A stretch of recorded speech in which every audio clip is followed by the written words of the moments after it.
Hey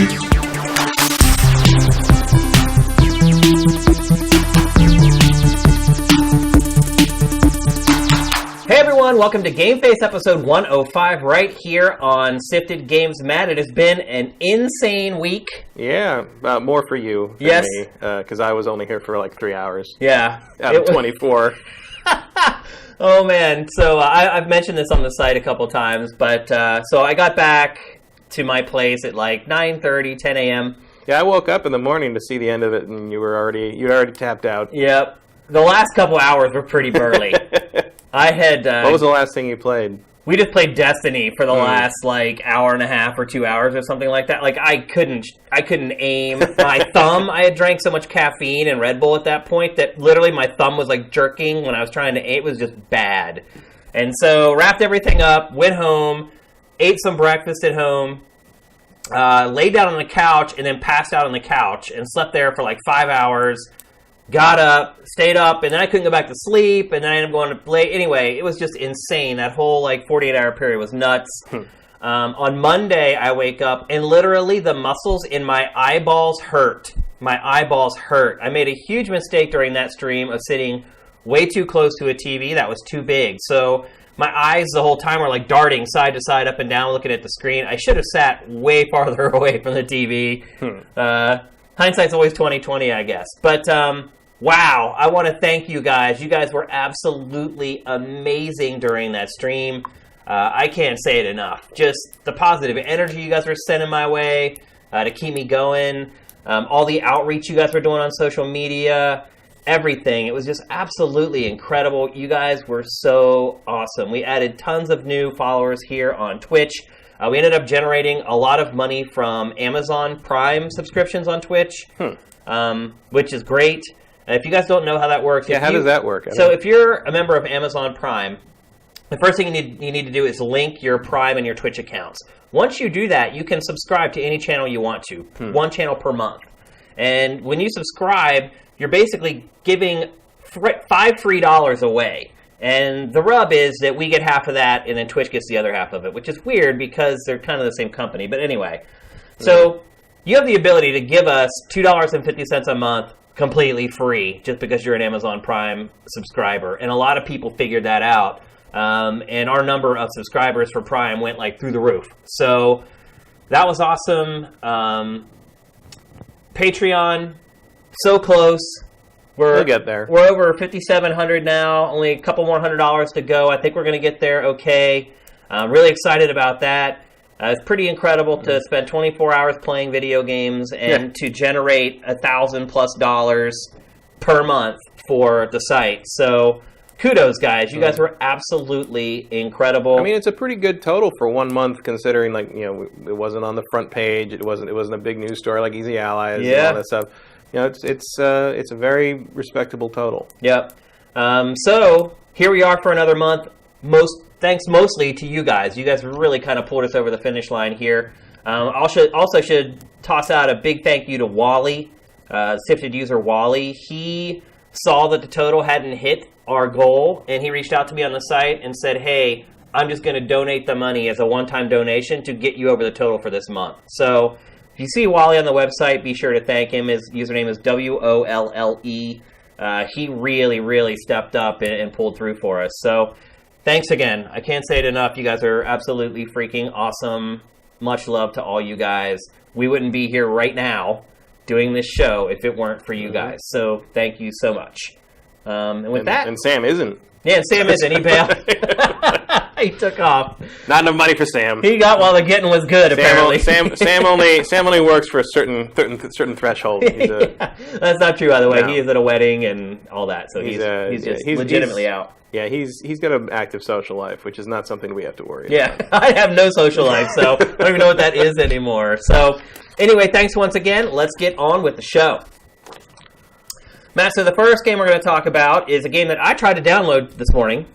It's Star Wars Battlefront II's beta. I got up early today because I knew we were going to talk about it on the show. And so get up at 6 a.m., start downloading it. It downloads really fast, by the way. And one of the things you guys probably remember from the stream was I didn't think it was going to be a problem downloading games to play. because I had all the consoles here. I figured while I play one, the other one will download. Mm-hmm. I have never seen download speed so slow in my life. That is, I mean, I think I said on that stream, like, because you were still downloading the Fortnite Battle Royale thing, and I had been over at our friend Benson's right before I came over. We'd been watching the stream, and while we were watching you do that, or talk about that, he was like, "Oh, what's that?" I'm like, "Yeah, just download." So he went to download. It was taking like 3 hours on his thing too, at his home internet. For some reason, Battle Royale was taking forever. And maybe now that we know like over 7 million people are playing Fortnite, maybe it was just too many people trying to access that data. It could be. The other thing too is when I came home the next day, out of curiosity, I started to try to download stuff, and it was at that same speed. So I don't know what was going on with both Xbox Live and PSN. I downloaded the Battlefront beta yesterday. Like during early in the morning or during the day, and like, I mean, it's like no problem. Yeah, like, this morning I downloaded it, and I think it was 20 minutes, and it's like 15 gigs. So I don't know what the deal is there, folks. It did put a kind of a kink in the whole stream, though, kind of waiting for things to download to play. But overall, I think the stream went well. But anyway, let's talk about Battlefront. So I download it. Downloads really fast. I'm ready to go. I go to launch my first match. I never got to play a match, man. Yeah. I sat there. It would say, need 15 more players, need 8 more players, need 19 more players, need 12 more players, and it just would never, ever launch for me. You had a much better experience. Yeah, I played it a fair amount yesterday afternoon and evening. I didn't try it today. Maybe just during a work day. Maybe it's today it's open to everybody. Yeah, but yesterday it was just for pre-orders. People aren't home from work yet, so maybe it's just sparse. By the way, did you see yesterday that people had figured out a way to trick EA's Star Wars Battlefront website to give them early beta codes? Oh, yeah? Huh. They found, apparently a bot was running EA's website, and what people did was they went to the website, put in a ticket saying that the code that they got didn't work, and the website just automatically sent them one. Yeah. They ended up closing the loophole by the end of the day because we saw the story during curation. And we always check to make sure we're not posting stuff that isn't relevant anymore. And by the time we went to add that story to the site, they had closed it down. But it had worked for like almost 24 hours. So don't try to put one over on the gamers. They'll find the strategy. They will find a way for sure. So you got to play it. I haven't. Yeah. What do you think, Matt? It's pretty good. It's not as floaty as the last one was, which is a little weird because floaty is sort of a Battlefront trademark. It is, yeah. It feels a little more like Call of Duty now, I would say. It still seems to have that thing where aiming down the sight doesn't actually make you any more accurate. Oh, really? Like the first game. Yeah. It's just to get a better view of what you're looking at. I'm hot and cold on it because it's like a beta, so you only get one map per mode. Man, the beta is pretty big. There's a lot of stuff to do. There's a lot of stuff in there, yeah. So you've got Galactic Assault, which is sort of I guess it's Walker Assault, but like adapted. So in this particular, it's the same one the same map they showed at E3, the Theed Palace on Naboo. And the way it works is the Trade Federation is moving an MTT, which is a troop transport, giant like tank-like thing down the main drag where the parade happens at the end of episode 1. Yeah. And it's trying to get to the palace and take over the palace. So the beginning is you as the clone trooper, because I've only played the clone troopers. I played like 5 or 6 of these matches. I never got to be the droids. But so you're basically just trying to stop this thing with these ion blasters you can pick up. And once it gets there, it shifts into the palace, and you have to play like a zone defense. And then if you lose the two points in the zone defense, you have to defend the throne room. And if you lose the throne room, you win, because I have not lost any matches. What? Like, I've had matches where, we lost. Like they took over the throne room, our tickets were all gone, or like other things. Yeah. And every single time, I still get the victory cutscene. Like, I think there's something wrong with the beta. You sure you didn't have the millennial mode turned on? No, I could have been. My main problem with that problem with that mode so far is I have a lot of trouble seeing the damn robots, the droids, because they're the same color as the Theed. They're also very skinny. They are very skinny, but the problem is they're the same tan as most of the walls and ground as the city, as the Theed city. And so early on, I was having tons of getting shot by things I couldn't even see because they look just the same color as the wall. Yeah. Whereas if you're playing against troopers, they're bright white targets. A similar thing happened in Endor on the last game, where the rebels were nice and camouflaged, and the stormtroopers were just running around bright white in the green forest. Looks amazing. I mean, the beautiful It is one visuals. of those beautiful games I've ever seen. And like, just especially on like PlayStation, there's some stuff going on that I'm like, man, I'm impressed they got that running. Like, especially reflection-wise, and some of the reflections on the ground and stuff. Because what you see a lot of times with multiplayer is they dial the visuals back, right? Sometimes rather significantly. I think we saw that with the Call of Duty World War II. At least I hope so. The Call of Duty World War II beta. Well, also if that's what the campaign visuals look like, it's got problems. No. Well, also they do that in betas where they just don't want you to have to download a ton of extra textures. But at 13 gigs, this seems to be given the full Monty, so to speak. So I played that, and I played the mode where I can't remember the actual proper name of it, but it's no heroes, it's all troops. It's a smaller mode, so it's basically like objective driven. So the one I ended up playing over and over was the one. It's on the Takodana, which is the planet with Maz Kanata's bar from Force Awakens, and you're trying to pick up an artifact from there and bring it to a certain place, and the other team's trying to stop you, or vice versa.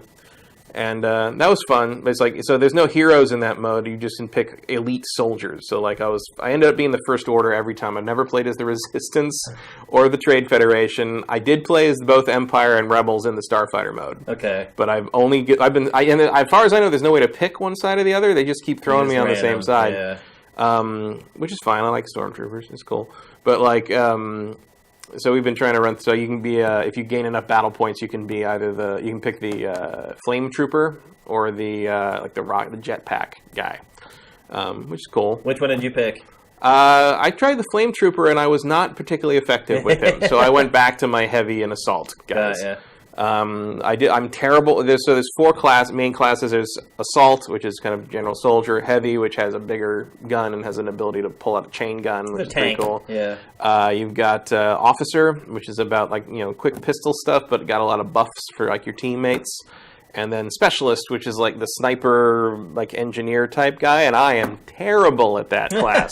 I've never been good at playing sniper and multiplayer shooters. Yeah, I'm not good at it at all. And then you watch some people who are good at it, and it's like mind blowing.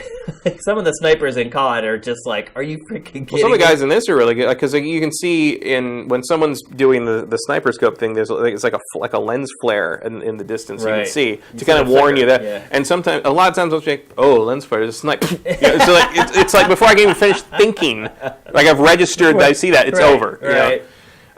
Real fast, you get back into it real fast. Like you basically you get a thing where it lays out 4 slots, and it's 10-second countdown. I think a Galactic Assault, and it waits either in 10 seconds or when 4 people are ready to respawn, whichever comes first. Then you all pop back in at once. So it's not just constantly single filing back into the game, which actually is pretty good because then you're already in a group. Kind of like you can already kind of move forward as a group, and sometimes it helps, sometimes it doesn't. I've been in groups of like 5 or 6 people that got wiped out by one dude coming in from the right, and I don't know what happened. Like it was like, all right, sure. So the latency still looks. I think the latency is still there. I mean, it is a beta, but it's a problem that I associate with EA's version of the game because it was a big problem in the first one. Yeah. So that's still there. The big improvement for me is the Starfighter mode, which has been completely rebuilt from the ground up, like I said before. But like it's a legit space flight sim thing now. I mean, not a sim in the sense that you think of a simulation, but it's not like kind of that half-assed like pseudo arcade thing they had in the first game. Like you can get in that cockpit, you can have a cockpit, first-person view, which is what I use.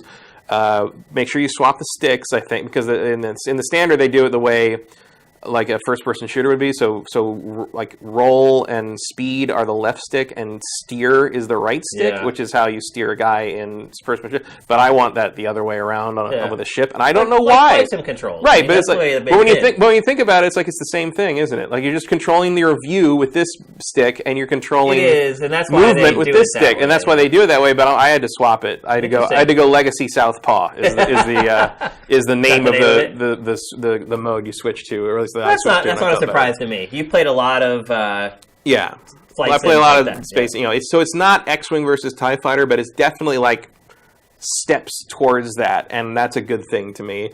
And I've had some really nice dogfights and some last minute escapes through the superstructure of the Star Destroyer, like the Fondor shipyard thing, and like diving through and blowing away part of the coupling link and circling back around because I know that their ship can't turn as fast as my TIE Interceptor and back up.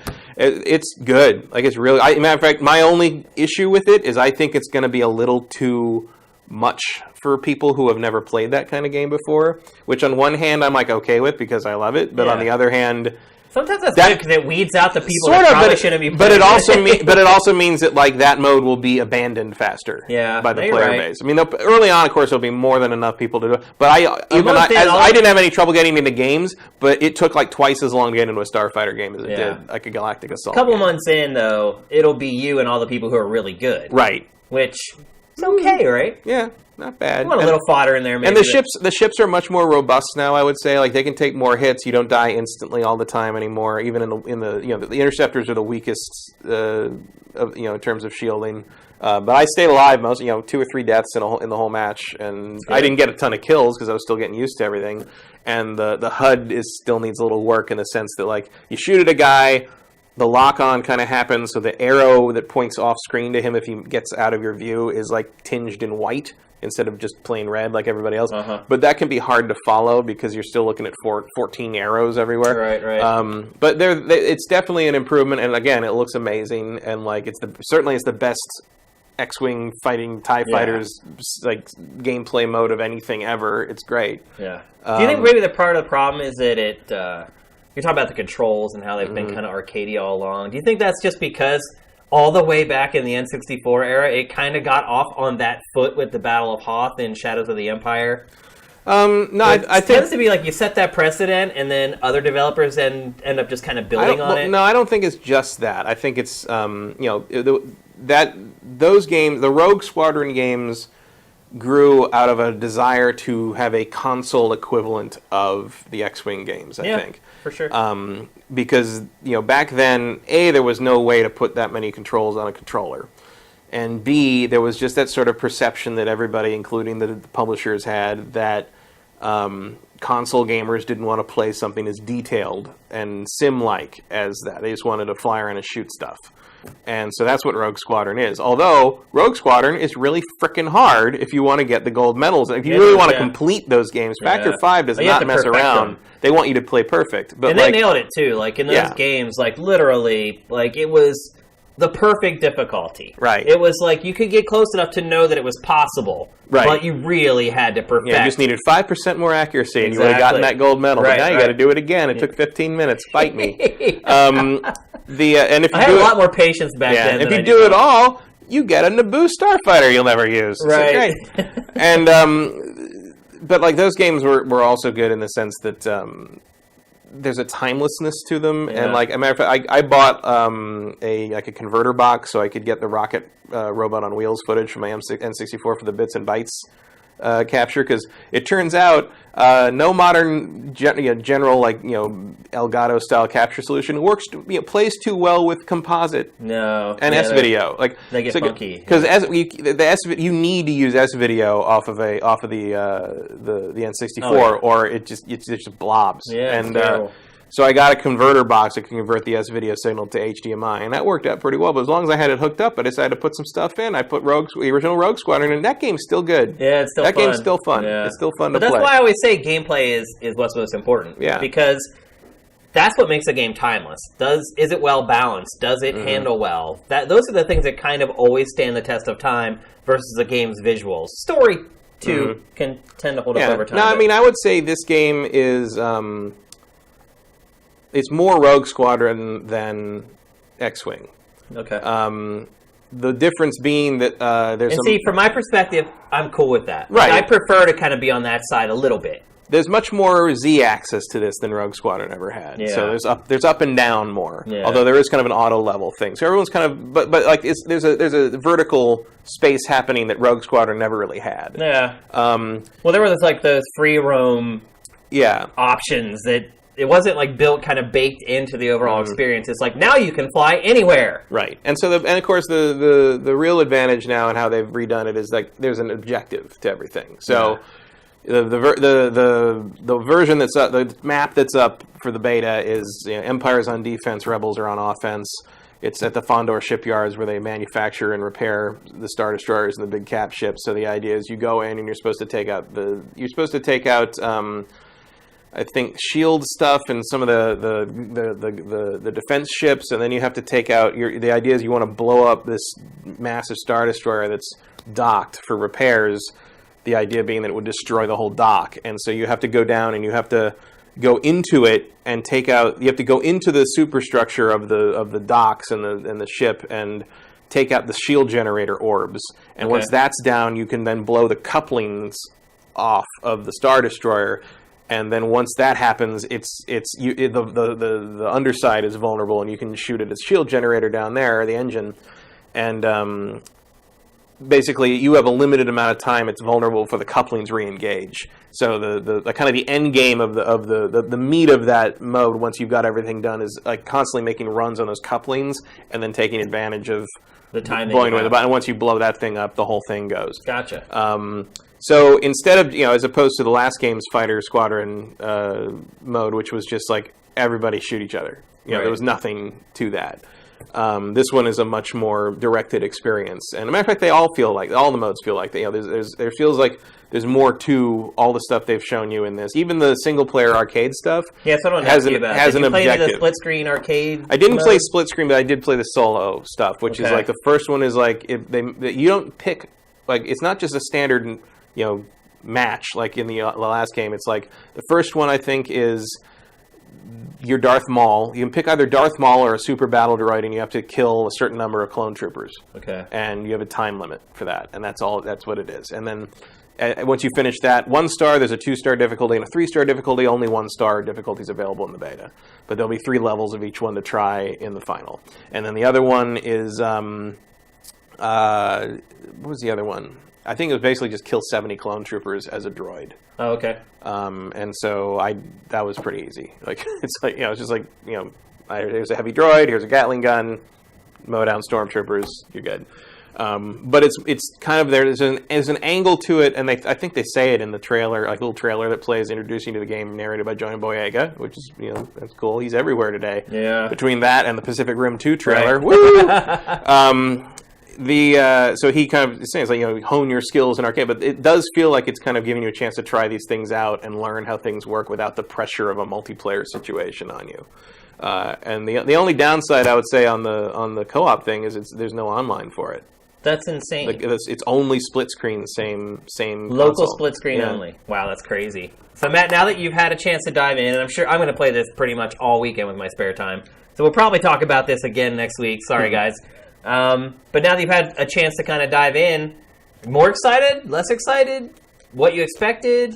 About what I expected. I still get frustrated, like how many times I get killed out of nowhere. Yeah. In a couple of the modes. I mean, any shooter where you have that many, because what's the biggest mode in this beta? 40 players? 20 on 20. 20 on 20? That's a lot. It is. I'd like to play other maps where I don't feel like I'm at a disadvantage trying to see the enemy. Like, I'd like to play as the droids at some point. That would be interesting to see it from the other side. For whatever reason. I'd like to just play. Right. So. And the Starfighter stuff is actually better than I thought it would be, so that's good. And my main thing I'm really interested in is the campaign. Like, I hope the campaign's cool. Yeah. But it looks great. It's the biggest, really. Yeah, but it looks great. There's a lot of stuff. I think I am a little concerned about the loot box stuff because, unlike kind of the more cosmetic stuff you usually get out of loot boxes, there are real upgrades, like real damage upgrades, defense upgrades you get out of these things. And it looks like it gives you them, and you can buy them with the credits fairly regularly, like as long as you're doing the challenges they give you in the timed like daily challenges or whatever. But it does. Like, I can see really, if someone feels like dropping $100 real on loot boxes, they're going to be way more powerful than another person who's playing next to them. That's when loot boxes go wrong, and that's not a cool thing to me.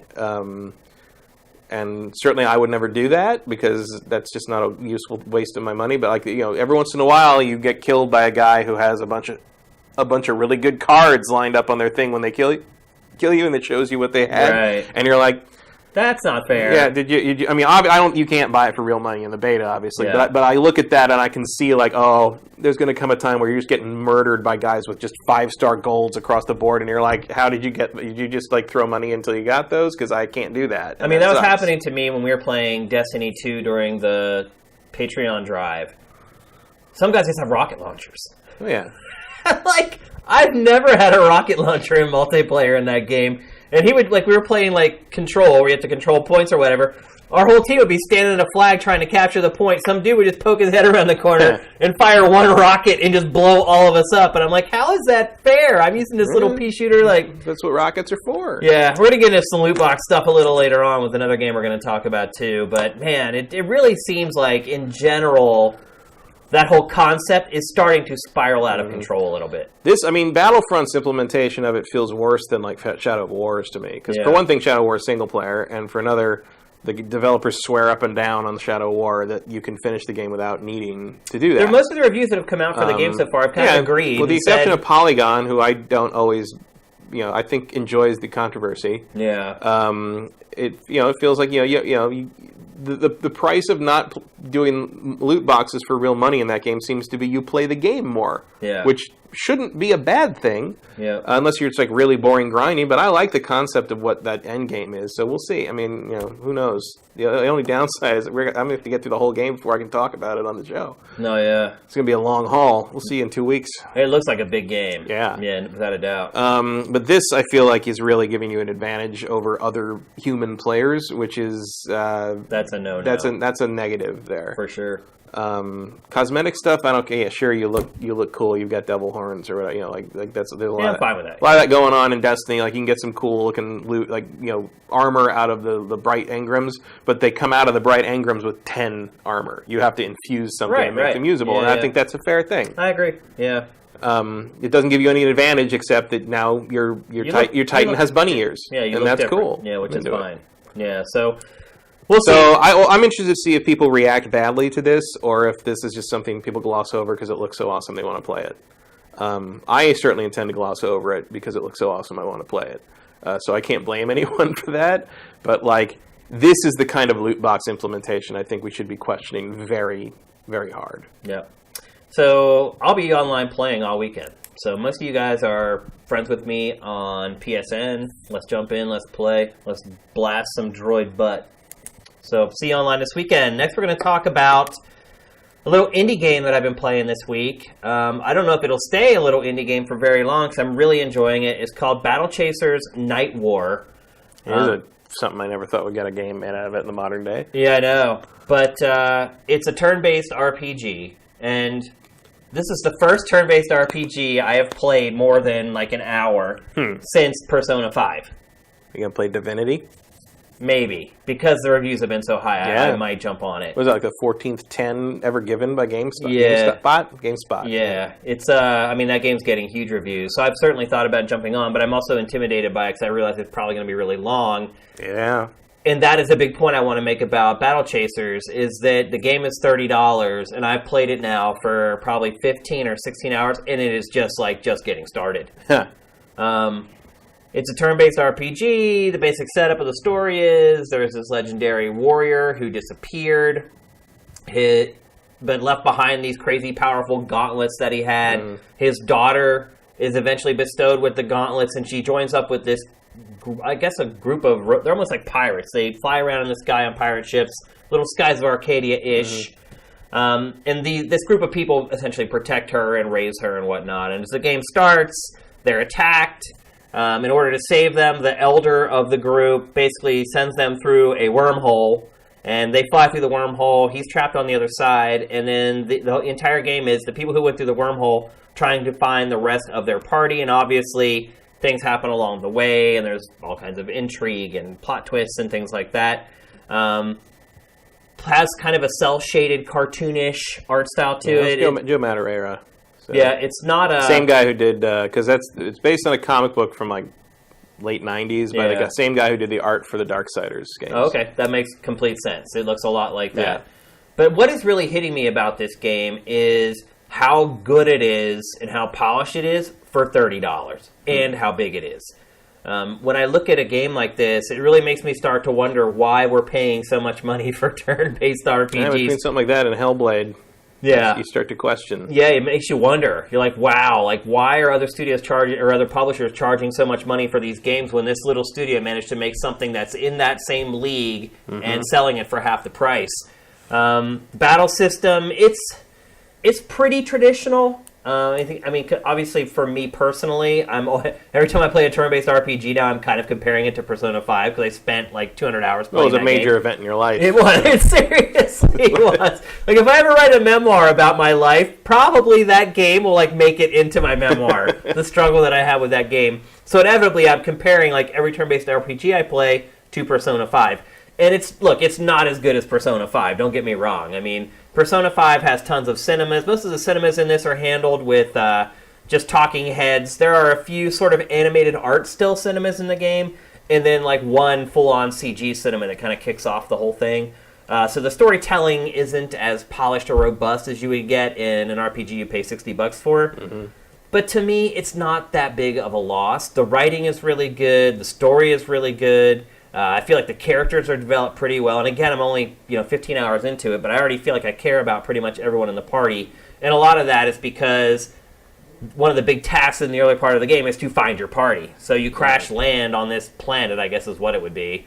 And part of it is kind of picking up your team members as you go and building out your party. So the battle system in it is pretty simple for turn-based RPGs. There's like this overcharge system where you have your basic like melee attacks. Every character has his basic melee attacks, but then you have abilities as well. And as you use your abilities, it creates overcharge, and every attack that you have has more. And what you can do is you can chain the attacks together among your party members. So basically you keep adding overcharge with every ability that you use, and then the last guy kind of gets to use that whole buildup of overcharge in one last devastating attack. So that makes how you constitute your party really important. Which character you choose as your lead character is really important. And then in battle, making sure that your fight goes in a sequence where you can build as much overcharge as possible to kind of deliver that finishing blow at the end. Repetitive enemies, something that I would probably remark on. You do fight the same enemies probably a little too much. Some of the enemies I fought in the first hour, I'm still seeing here and there in hour 15. So that's maybe one of the caveats that you get with paying half price for a turn-based RPG. But, I play a lot of indie games because we get code for all of them, and a lot of them I give like a spin for an hour and say, oh, this probably isn't worth talking about on GameFace. This isn't worth turning our users onto. This is one of the games that I played that I feel like, yes, like this is, if you like turn-based RPGs, and maybe you finished Persona 5 months ago like I did, and you're now finally ready to jump back into the genre, you should get Divinity. But if you already did that... Well, that's for PC only, though, right now, Divinity Original Sin 2. So it'll get there. It'll eventually come to console. Although if you're a big turn-based RPG fan, you probably have a PC for them these days. Probably. That's kind of where... a lot of the JRPGs are coming to PC now, too. Yeah. It's certainly where I play, like all the Tales... Damn it. Trails in the Sky. Those games, I have those for PC now. Yeah, Trails in the Sky 3 just came out in Japan. Yeah, can't wait. 2 huge sales, I might add. Cold Steel? Yeah, Trails of Cold Steel. So those are really good if you're into the old Suikoden games. The Trails in the Sky trilogy and then the Trails of Cold Steel trilogy, which are all connected. That is about as close as you get to a modern Suikoden game. I still don't know why there are no Suikoden games. Because Konami owned it. Well... But, I mean, there was all that time before Konami kind of jumped off the cliff. There was a time when RPGs were not really the thing. Yeah. And, well, they're still kind of not really. But I think a modern Suikoden could make some waves if you did it right, but it's Konami, so it's not going to be done right, so just leave it. Kickstarter candidate or crowdfunding candidate. Yeah, call it another... I mean, it's based on an old Chinese legend. You could make another game out of it and just call it something else. Wouldn't be the first time that's been done. 108 Stars of Destiny. Go for it.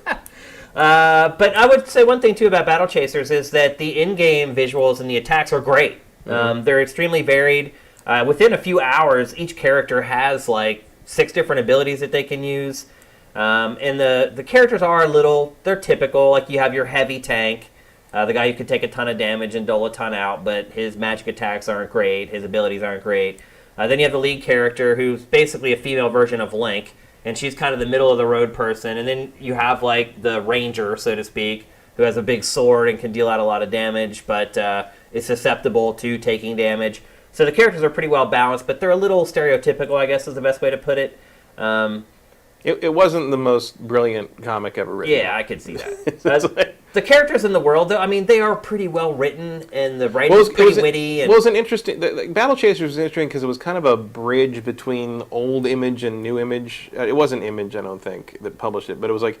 It was a bridge between that 90s era of, like, the art is everything, and we don't care if the story sucks, and the story sucks, you know? And then, like, modern Image is putting out some of the best written comics ever. You know, 21st century Images. Battle Chasers kind of fills that gap a little bit. It's like it's still like really focusing on like the elaborate art, but it's also still trying to tell a story with actual characters and some skill there. So and it's a testament to that game, that property, that it just keeps coming back. Like Battle Chasers resurfaces every few years. Most people probably never even heard of it. No, but if you know comic books, you at least seen it. You have to be as old as us as well. Somewhat, but you've seen the girl with the gauntlets on an ad somewhere or something in the comic shop you went to or something like that. I've never read one actually, but I just know enough about it because I like Joe Madureira's art. So I kind of I keep one ear on him. Yeah. Another thing I like about this game is that it kind of has some 16-bit aesthetics. There's really no overworld in the game. There's like a big map that is not to scale, so your characters are as tall as trees, you know what I'm talking about? And you kind of go around the map and kind of map your direction you want to go. And then there are towns, but again, the towns, like the buildings, are just little icons. They're not actually buildings that are scaled to size.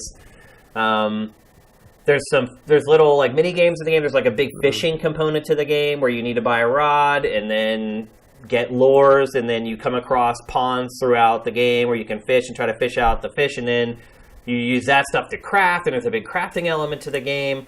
It has all the bells and whistles of all the modern turn-based RPGs, but it literally costs half the price. And so I think it's a great value. I think any of you who like turn-based RPGs are going to like it a lot. I mean, based upon what I've played so far, it looks like I'm going to get 30, 40 hours out of this thing for $30. So kind of hard to pass that up. So it's on pretty much every platform. All of you can buy it. It's on PC and all the consoles. I think the Switch version might be coming out a little later, which is pretty typical right now. It's sort of developers get up to speed on that hardware. But right now it's on Xbox One, PS4, PC. I will say I'm playing the PS4 version, and there's slowdown. Which, it's an isometric game. So it can control at all times what's being shown, and there's some stages where literally it just slows down to a crawl, which is a little odd. Interesting.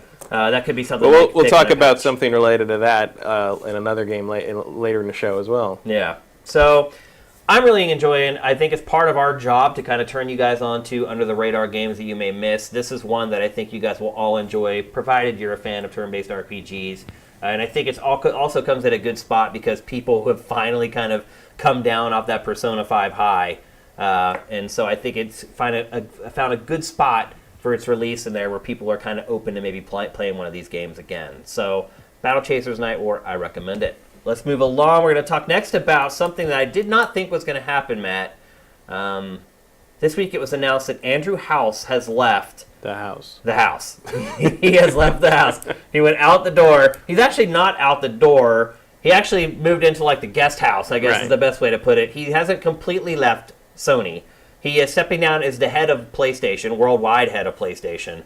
Andrew House, for those of you who may not know his history before he kind of took Kaz Hirai's job, is he was the head of PlayStation Europe for years and years and years. And we'd only see him every once in a while. He would always handle sort of the press conferences in Europe for PlayStation. And then every once in a while he'd do Tokyo Game Show because he speaks fluent Japanese. And so every once in a while he would helm those. But otherwise he was kind of in the background for a long time. Obviously Kaz gets promoted to like the head of all frickin' Sony. And he steps in and kind of fills the void for Kaz. And consequently, PlayStation just goes through the stratosphere. And obviously that's not all him, but, if you're going to blame the leader of something when things go wrong, you kind of got to give him a little credit when things go right as well. That's kind of the way I look at it. And things have gone very, very well under his watch for PlayStation, which is, to me, is what makes this so perplexing. It's like, you hear the phrase all the time, want to go out on top. You want to go out on top. One, I don't know why people ever say that. Like, why not just stay on top and enjoy the ride? It really stay on top until you start to feel you're sort of slightly going down, and then get off. Then get out. Yeah. Make sure you're over the hump. Which makes me wonder, man, if behind the scenes, if things are starting to... Somewhat. Then again, he's been doing this a long time. Yeah, but he's not leaving PlayStation, at least not for now. Yeah. And look, I don't think we've got... The story is that he voluntarily stepped aside, that he was ready for new challenges, all that kind of stuff. So, but I'm not 100% convinced that that's the whole story. I wouldn't say it's an untrue story that he told, but there might be something else going on, and I think... Yeah, there's probably more happening. And I think we'll eventually hear it. But to me... Hopefully not some kind of health-related thing. Yeah, that would really suck. But he's pretty young. He seems pretty spry, but you never know. But I guess the question becomes is, one, if there is something going on underneath the hood, do you think that it's the Switch that's kind of... No. Just last week... No? No. Just last week, he did an interview, I believe, with Bloomberg, where they asked him about Vita and the Switch. And... his answer was weird. Which sounds like it'd be a pretty good sitcom. Yeah. Vita and the Switch. Vita and the Switch, yeah. So, first of all, he basically said no Vita 2. Like, Sony's out of the handheld business. It doesn't think it's plausible. It works in Japan. It doesn't work anywhere else. Then they asked him about Switch, and he was very weird about it. Like, he refused to say the word Switch. He kept saying Nintendo's device or Nintendo's hardware. He would never actually say, like, the brand name of it. Well, Nintendo, like Reggie does that too, where he just talks about our competitors. Right. You know, they don't want to. There's like a.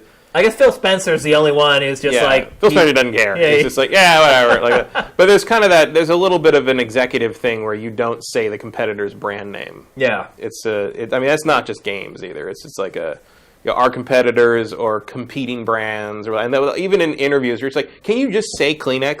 Like, I know you make pups, but can you say Kleenex? You know, and they won't do it. In the old days, though, they did. Like, I remember Howard Lincoln, when he ran NOA, he would talk about the competition all the time and say it by name. But it's a much more dangerous business now. It's you know, one wrong move can bring the whole company down these days in gaming. Things cost so much.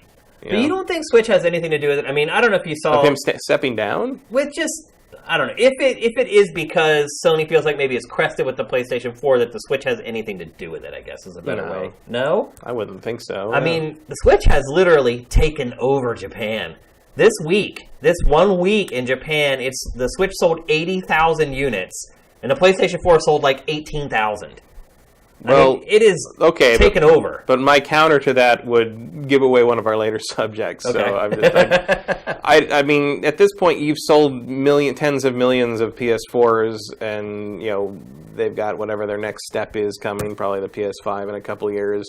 You know, now they're just selling software hand over fist. Like, I can't imagine they're that broken up about the fact that they've only sold 60 million PS4s or whatever. It's strange to me because and Nintendo's going to take a long time to even come close to that number just because they have to make them. Yeah. You know, it's going to take a while just to get all that, you know. Nintendo catching Sony is a matter of how many Switches Nintendo can make at this point. Right. But you can see, because typically every week in Japan, up until now, the most they would ever sell was 30 to 40,000 units. And last week they sold almost 80. So it appears that Nintendo has finally got its production to a place where it's starting to roll. Right. Well, also, I mean, look, the Switch has a crazy release schedule this year. Like, they've got, you know, especially if you're in Japan. Especially if you like indie games. If you like indie games, if you like Splatoon, if you like Zelda, if you like Mario, a whole lot of people do. Like Mario Kart. I mean, yeah, there's a lot of if you're a dyed-in-the-wool fan, there's a lot of reasons to buy a Switch this year. Yeah. That may not hold next year. Yeah. The schedule looks a little sparse, but this year's release schedule, I don't think you can argue, as long as you're into Nintendo stuff, like, I can see why that's more attractive than whatever Sony's offering. I just wonder. Like, also, it's like if you're interested in Sony stuff, you've probably already got one. I mean, you're right. If you didn't buy one yet, what are you waiting for? Yeah, like, exactly. I feel like if Sony didn't get you already, they're not getting you. Yeah. You know, I don't know what they could put out at this point. It's just peculiar to me because if you look at the history with Kaz Hirai, had a great period with PlayStation 2, PlayStation 3, not so much. Bails on before PlayStation 4, really. And you look at Andrew, and he has just rocked it from the moment he took the job. It just seems very odd after like 4 or 5 years for him to leave that post. I don't think we know enough about it to speculate on it. And all I can think is that one way or the other, there's a lot of X factors we don't know about, and also like that's got to be a real hard, high stress job. Like maybe for sure. How long do you want to do it? Really? But I'm sure he's made his money by now. Made the money, made the stock options. Built his rep multiple times over, and at this point, maybe like say, okay, we're going to start probably revving the machinery up for PlayStation 5. It's about the right time to really start thinking about that internally. For sure. And maybe he sees an opportunity to kind of step aside and take a more advisory role while someone else steps in to the front line. And I just my limited experience in executive world, anyone who wants to do that, if that's what he's doing, more power to you, or less power, really, because that's how you de-stress is less power. Yeah. I totally understand why someone wouldn't want to live that life for more than half a decade. It's a very hard tough existence. I can speak from firsthand experience. So I can't sit there and judge him as like, oh, he's in the height of his power. So it's like, look, man, quit when you're ahead is whatever you need to tell yourself to get a good night's sleep. Yeah. Because like I can't begrudge anybody wanting to only have that super high, all the spotlight on you position for a short amount of time. The last point I want to bring up before we move on. It ages you. It does, for sure. It's aged me. The last point I want to bring up before we move on is his replacement is from Sony Japan. I cannot remember his name, and I feel terrible. I should have written it down. But he is from the Japanese side of the PlayStation brand. He is from PlayStation. He's not some guy that they brought in from like their consumer electronics division or anything. Does that matter? The fact that he's from Japan? Because it might. I mean, look, as long as they don't do another cell processor cyber world thing, like I'm sure they've got the ship steered where it needs to steer. The question becomes, I guess, like do they have anyone else in kind of the west side that would be west side? I mean, we're not West Side. West Side. Do they have anyone in kind of the west that they would want to promote in that position? Maybe not. And as you said, it looks like the next big battleground in the console wars is going to be Japan.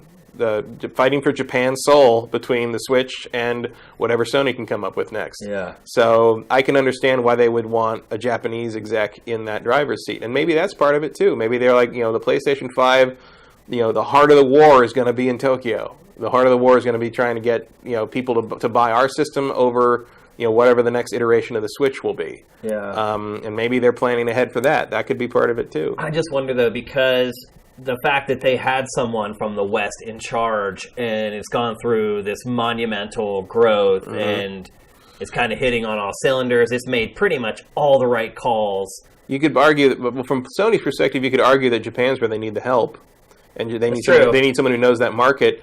And the West will, in some ways, as long as they don't do something incredibly stupid like they did with the PlayStation 3 and its price gouge, the West will kind of take care of itself. Yeah. You don't really need to worry about third parties making software for the next Sony system. Well, but I think going back to your point you made earlier about how they're starting to transition now to PlayStation 5, I just think about how good a job Andrew House did with the Western launch of PS4. I mean, look, hopefully they'll still listen to him. That for Sony, its battleground right now is Japan, but it's not a battleground for overall success. The success is in the West. But they're a Japanese company, and they are going to see it as that. Yeah, I mean, they place a priority on succeeding there. Yeah, but when you talk about the bottom line of their business, it's a very small sliver of it. But I think there's maybe a cultural difference there as well. Sure. Rick. You want to be winning the home without a doubt base. Yeah. And I think maybe Nintendo is a little too concentrated on that at times, and that has been to its detriment at certain points in its history. So it'll be interesting to watch the transition. It'll be interesting to watch the PlayStation 5 roll out and launch, and to see if it kind of keeps all the same policies that it's had all along. You also wonder if the whole not play nice with other platforms things, where that's coming from. Yeah. Is that coming from Japan saying, hey, we're not going to let games that are playable on PSN? That kind of thing usually does come from the Japan side of things. Right. Look at Atlas. And does that kind of stuff tie into why Andrew's like, it's time to go? Who knows? I think we'll eventually probably know what happened with this, but right now it's probably just all conjecture. But Excellent job, Andrew House, by the way. Yeah. Congratulations to him. He knocked it out of the park. Has done an amazing job turning around that brand. Yeah, it was a huge turnaround. I mean, huge. Going from PS3 to PS4. And look, Microsoft helped them out here. Right. Microsoft gets the Microsoft gets the assist. Yeah, sure. Sure. Yeah. But Sony was definitely on the right track one way. Even if Microsoft hadn't done made their DRM error. Yep. Sony was on the right Poised track, and also Sony was ready to capitalize on that error, which is another thing a company the size of Sony isn't always agile enough to do. Most companies that size are never nimble enough to do that. Yeah. That's what shows the pre-planning on Sony's part. That it already kind of had that roadmap down of this is what we're going to do. Mm-hmm. We can make some changes here or there based upon what Microsoft does, but this is our roadmap. Mm-hmm. And it just they were ready. I mean, I know for pretty much a fact they were. Their decision on some of that stuff came down to the day before. Yeah. Literally waiting to see what Microsoft did in that press conference. Yeah. And that is a rarity in a multinational mega billion corporation like that. That is a very, that is willingness to let your people handle the business in the way that it needs to be handled without getting bogged down in your own corporate dogma. And the fact that Sony was able to do that and learn from that was great. And now we sit back and wait for them to make the same mistake again. Yeah. Because that's what happens in this industry over and over and over. No, you're right. I wouldn't be surprised if Sony does something boneheaded at the launch of PS5 and Microsoft swoops in and does. But I would say one thing. Microsoft really needs to rethink the E3 press conference schedule. Going first is never an advantage there. No. Ever. Well, especially not for them anymore. They don't have anything that... The problem with Microsoft... They don't have a story to tell. They don't have a story to tell, but also they don't have anything that you're going to... once you've seen all the rest of it, all the other conferences, you're not going to think back to anything Microsoft showed and be like, oh, hey, remember that? Because there's really nothing there at this point. You got another car game, got another Crackdown preview. Got another Halo, got another Halo. Yeah. You got to show me something that's going to make me go whoa, and then after I've seen Ubisoft and EA and Sony and Nintendo, I'll still think back and be like, yeah, but remember when Microsoft showed? When was the last time you said that? Well, I think the other problem too, and particularly with this last year where they showed Xbox One X and you saw all these amazing 4K games, is that ends and you walk away, you're like, not bad. Cool. But then as the week wears on, and you start to find out all those games are coming to other platforms. Mm-hmm. Most of them don't even have timed exclusivity. It kind of starts. A lot of them aren't even coming out this year. Right. It starts to dilute the message. Yeah. So maybe Microsoft needs to rethink that. It's been going first for forever. Maybe it's time to finally say, hey, why aren't things going our way? Maybe we should start looking at the things that we've been doing over and over again and try to change it. The definition of insanity. Yeah, we should all... over and over and everyone needs to play Far Cry 3 again, clearly. Yeah, exactly. We learned nothing from Voss. For sure. All right, let's move on. We're going to talk next about Gundam Versus. Now, this is a game that when it was debuted in Japan, there are just Gundam games out the yin-yang in Japan. Lots of mobile stuff. And there have been a few of this game. This is a series in the arcades and stuff. And it's like, right now, some Sifted users are starting to curate. And so I'm kind of thinking back to whenever I first started doing it and what it was like to go into our admin for the first time. And when you go in there, we have a lot of Japanese stuff coming in, and it's in Japanese, and I can't read Japanese, so I have to watch stuff to know what it is. And what you'll see, Gundam. It'll say all Japanese and then Gundam. You're like, okay, well, I have to watch that. So you watch it, and most of it is just complete drivel. Just all these random mobile games and browser. It's just they've milked that franchise. Gundam is a big deal. It is. Yeah. It is. It's been around a long time. It is. And like you said, this series helped create what modern anime is. Yeah, basically. For sure. Like in the wake of I think it was 79 started in the wake of Star Wars and kind of took that space opera idea and put it on primetime anime show, and that's where Macross comes from. All that stuff kind of spun out of that. And I will confess, after playing this game, I went and I bought the Blu-ray of the original Gundam series. Wow. Because I watched that way back in the day, but I haven't seen it in probably 15 years. Are they in 1080p? They did a remaster off the original 35mm prints, so they do look really good now. Amazing. Yeah.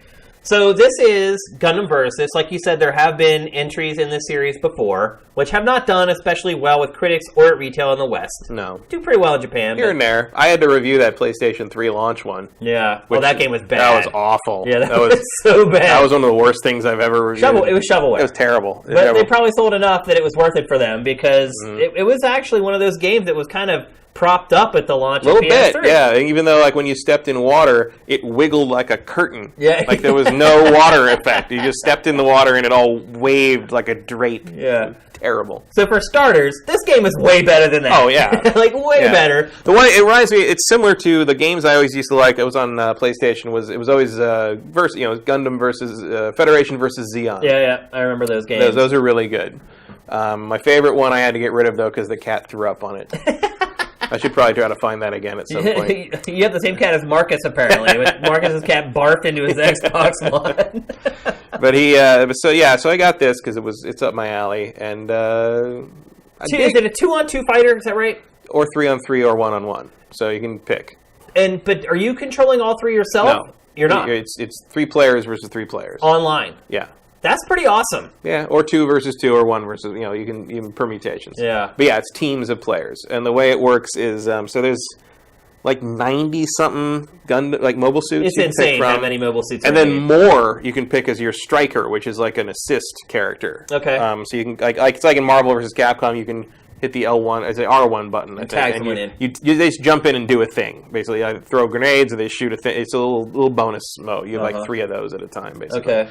And so the roster for that is even bigger. And you have to unlock all of those by upgrading the various Gundams. Mobile suits, I should say. They're not all Gundams. Gundam is a specific kind of mobile suit. So if you have a favorite mech from a Gundam series, it's probably here. I was looking at the character select screen for this game. It's like huge. Overwhelming. And there's a couple times I'm like, I want to pick this thing, and I can't find it. It does let you scroll by show. The other thing I would warn people about is that the translation on this is minimal. Yeah. Like, there's a lot of cutscenes with just people speaking Japanese, and there's no subtitles. And it's just like, I'm okay. Oh, wow. Great. I don't know. Looking at the character select screen in this game reminds me of when I would go to Japan and you go to the model stores. Right. And you'd walk in, and, as someone from the West who maybe not be big into Gundam or any of that type of stuff, you go in there, and you're just blown away by how many different ones there are. Oh, yeah. It is crazy. It is endless. And the character select screen in this reflects that. An endless waltz, you might say. Yeah. You don't know what that is. I don't know. No, it's one of the Gundam movies was called Endless Waltz. Oh, okay. The Gundam Wing movie was called Endless Waltz. Not represented in this one, really. No. Gundam Wing is, but Gundam Wing Endless Waltz had a special. The main Gundam had a special. Here comes the DLC. Yeah, probably. So it's tons. And it's weird because there's different takes on Gundam. So the original Gundam, it's called Universal Century, is the original continuity, which is it's moderately hard sci-fi. It's like there's super robot stuff in it, but it's like a lot of it is. What if we really had these things to some degree? There was the 08th MS Team, which was a ground-based unit they did a whole series about, which was just it's basically like tanks with legs. And it gets into how much that sucks. It's like trying to clear brush so these things can walk through it, having like the escorts. Look at it from a realistic one of them falls over, you got to drag it back up. And so, it's like people in the mud trying to make these things work. It's probably my favorite of all this series. So you've got those mechs. Like, those mobile suits are in here with, these mobile suits that, merge with, the other dimension of the universe and channel, magic through their thing. There's no balance between, some of them can't even jump. Like, the Easy 8 just runs really fast. And it's it's just, but it all feels like if you're, a little, infantry guy with a cannon, and you're up against a dude who in the series was sort of like a magic angel character sort of thing, you feel like you got a shot. It all kind of works out okay. Like, they did a really balanced. It feels like it's pretty balanced. There are certainly mobile suits that are more powerful than the others, and you'll see them online a lot. You'll see a lot of Gundam unicorns. You'll see a lot of Epions from Gundam Wing. He's hard to use. That one is hard to use because it's almost all melee. But if you run into somebody online who's good with that, you ain't winning. Really? The Epion got destroyed in the Evo tournaments, but I am not good enough to play this game at Evo, and so if I've run into a couple guys who have been playing Epion, and it's just I'll just let you kill me. It's over. You're not. It's not. They are vicious and unbelievable. The people online, they are so good at this game. Really? It's the learning curve is steep. That's shocking to me. Is it more melee or projectile combat? Would Both. you say? I mean, equal measure. The different mobile suits have different strengths, and they'll say it. It's huge open battlegrounds. But they'll say it like when you go to pick. It's like there's strikers, there's long range ones, there's melee ones, there's mix ones. So you kind of got to play to the strength of whatever character you've picked. Like any fighting game. I would say, in theory, long-range characters probably should have the advantage. You would think, unless they completely nerf like their missiles or whatever. Well, I mean, you are very you are a mobile suit. They're fast. You have a lot of movement options, and I think that's why the game works so well. Is because it's not a normal kind of you're sort of locked into these things. You're nimble enough to get around what's happening, but there's just enough like if you screw up and overheat, or you don't manage your boost well enough, or you jump and don't you land in the wrong place. You've got that split second where you're sort of in that landing animation, or that sort of break between when you finish the jump or finish whatever you're doing and when you can do the next thing. And a good player knows to time their shot to hit you when you're doing that. Right. And there's enough auto aim on the shots that that'll matter. Yeah. And so that's kind of where the strategy can come into in a long range game. And I do play the long range game more than the short range, because once you get up close, I just panic. Yeah. It's just it's an intense game. Really. Are there team attacks where you can team up to do special attacks or anything? No, but if I remember right, there are certain abilities that help your teammates in a certain way. The main team element is first off, you want to try to keep an eye on each other. Like if someone's getting their ass beat by somebody, you want to jump in and come from the side, because you can really only focus on one enemy at a time. So if you can kind of every once in a while try to switch up and take a look at what your buddies are doing, you can really save their ass. Are there respawns? There are. So the way it works is you've got to set power gate, power bar or whatever. I don't remember the actual name for it, but basically there's a certain amount of points your team has, and each mobile suit is worth a certain amount of points based on how powerful it is. Right. So you've got 100, 200, 300, 400, 500 point suits. Okay. And every time you die, you get that many points taken away from your team total. And when you're out of team points, nobody can respawn anymore. And it basically says, when you respawn, it'll be last empty, whatever. It says something that tells you you're out of points. So the next time everybody dies, that's it. So basically, that's what it is. So if you pick a 500 point suit, you better be good, right? Because if you screw up, you're screwing your whole team. Yeah, you're losing. I mean, it's not too many. I think it's 1,500 points the team gets, or something like that, or 1,000. I can't remember. I'll be honest, I don't pay a whole lot of attention to that. I'm just there blowing stuff up. I'm still in full newbie territory. Yeah. But that's how it works. Is if you're picking one of the high level suits, you better back it up. Yeah, you better be able to walk the walk. Otherwise, because the other thing is, you don't need a 500 point suit to be really good. I've seen people in 200, 300 point mobile suits clean house. If you're good with it, you're good with it. Yeah. It's just a matter of sort of raw data, kind of. The Unicorn Gundam is really powerful on a really basic level, but I have, playing as a Unicorn, have been taken apart by a 200-point mobile suit because I didn't know what the hell I was doing. Yeah. So that's the one thing I would say is the game doesn't do a tremendously good job. It has a tutorial that endlessly loops this 15-second clip of the opening theme of the original show, which is just maddening. But it tries to kind of teach you how the controls work, but it doesn't really teach you why anything works. Or if you're going to play it, I highly recommend looking up beginner tips or something, because it doesn't do a very good job of teaching you how to play. Just playing online will teach you is very good at teaching you how to lose. But you won't always know what you did wrong. Right. Because you will that kind of stinks. It's just the nature of the game. Jumping online for the first couple times, they just chewed me up and spit out the seats. It was not I was there's just beam sabers everywhere. I don't know. Okay, I'm dead. Okay. It's Now, I know this is called Gundam Versus, but is there any single-player option? There is single-player, but it's all the same thing. So, just training for when you want. So there's a trial mode where, you pick, there's I think 10 or so of increasing difficulty, and you go through a series of battles, and usually they seem to be themed on different Gundam series, I think. It's a good way to level up every single suit, all 90-something of them have their individual levels, and as they level up, you can then use like currency you earn by playing to unlock things that, like so. And you can use those in multiplayer? You're buffed up? Well, they don't buff up. They just unlock a thing. So, like, sometimes they unlock another move, other abilities, like, not more powerful, but just like now you can do a kick. Okay. Like, thing. Got it. Mostly what they unlock are the strikers, the melee focus. The strikers are the assists. Oh. So you mostly unlock assists, because when you first start the game, 3 assists out of like 120 are open. Wow. So you have to unlock all those.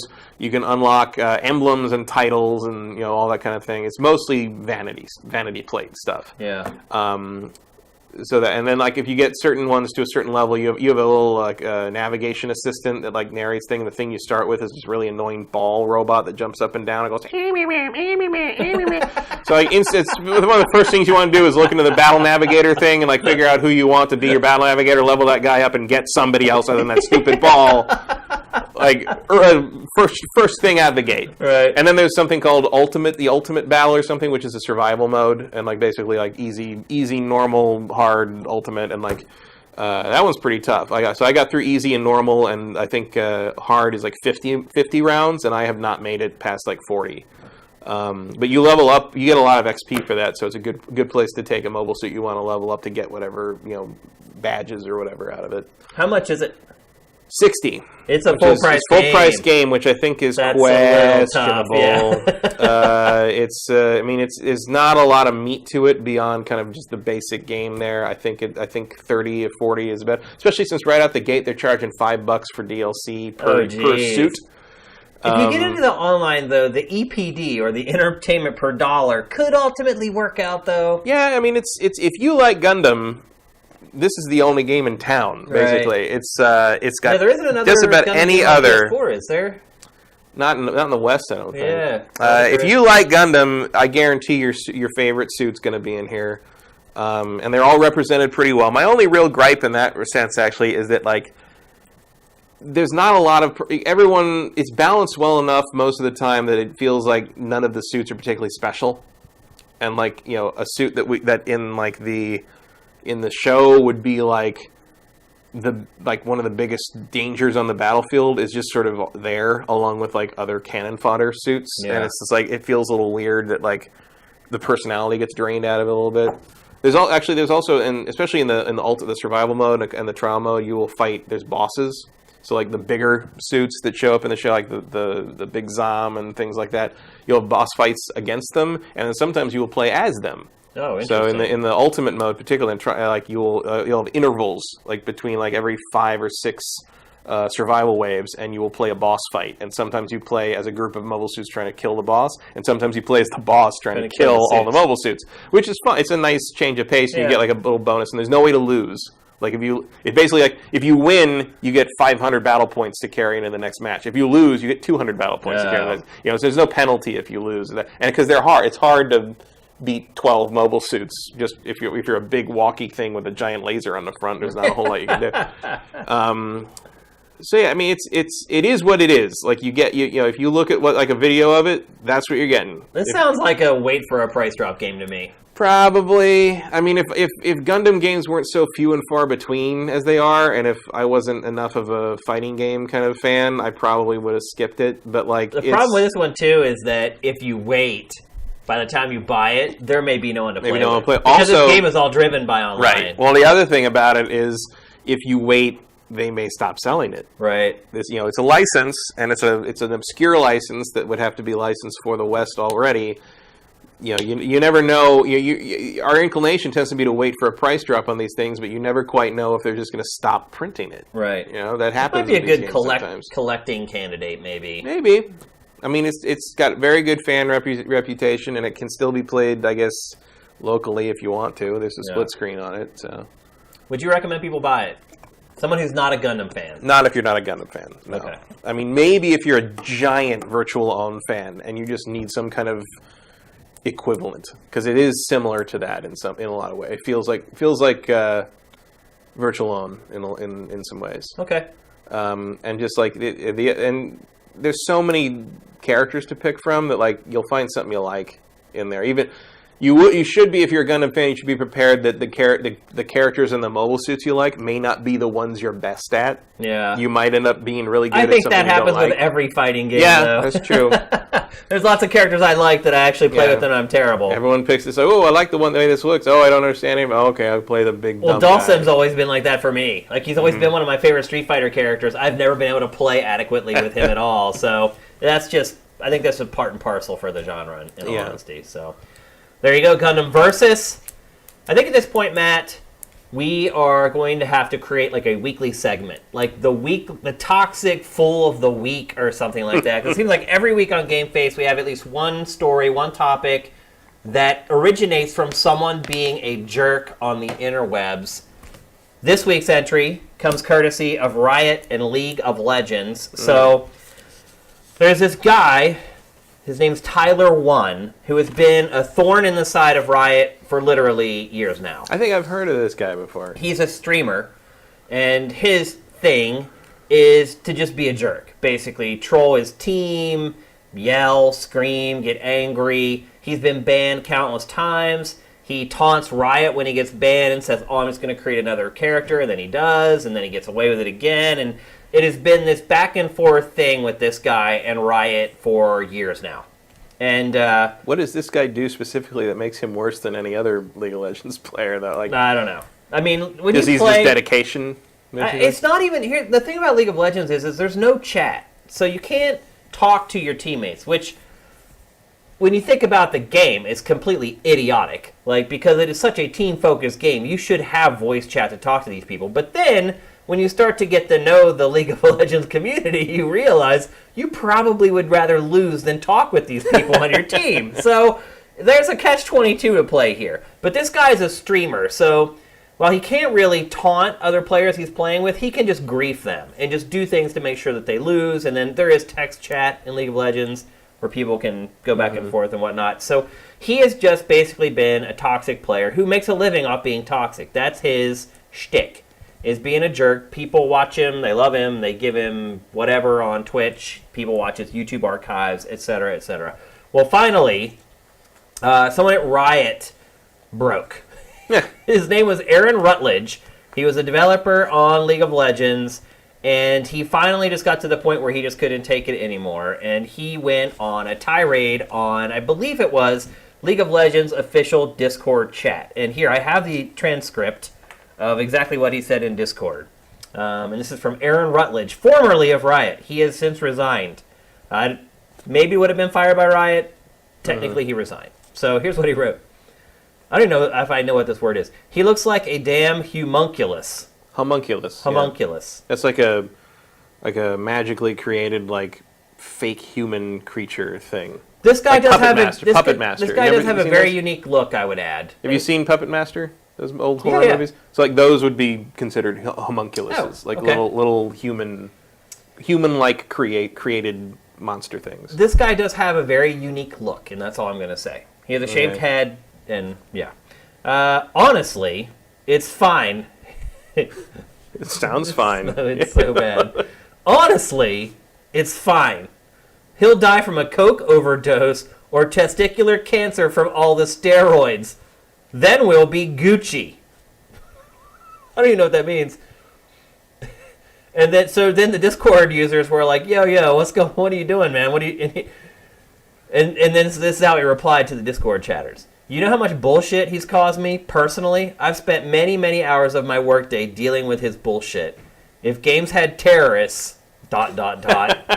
I mean, I get it. I get the comedy of his streams and his, quote, and he has in quotes, brand. But it's at the expense of a lot of other innocent people, and that's not cool. He's had over 20 accounts per band. Wow. All content gone, all rank gone. What kind of sociopath does that? He only does it for the views and for the money. And so that, and then people went freaked out on him and said, this is your customer, and had part of the community. And, well, I agree. I mean, technically, the woman screaming at the barista asking to see the manager the 14th time is your customer, too. No, you're right. At a certain point, you got to have to ask them to leave the store. And you don't want their money. Right. Yeah. And so that was pretty much the extent of what he said. And then he was put under so much pressure by the League of Legends community, standing up for a toxic person, I might add, that he felt he needed to resign. And so he resigned, and then Tyler won. This is his response after everything happened. It really sucks that some people still hold a massive grudge versus old T1 and refuse to acknowledge I've changed. What? With that being said, I have no hard feelings towards the guy. Shit happens.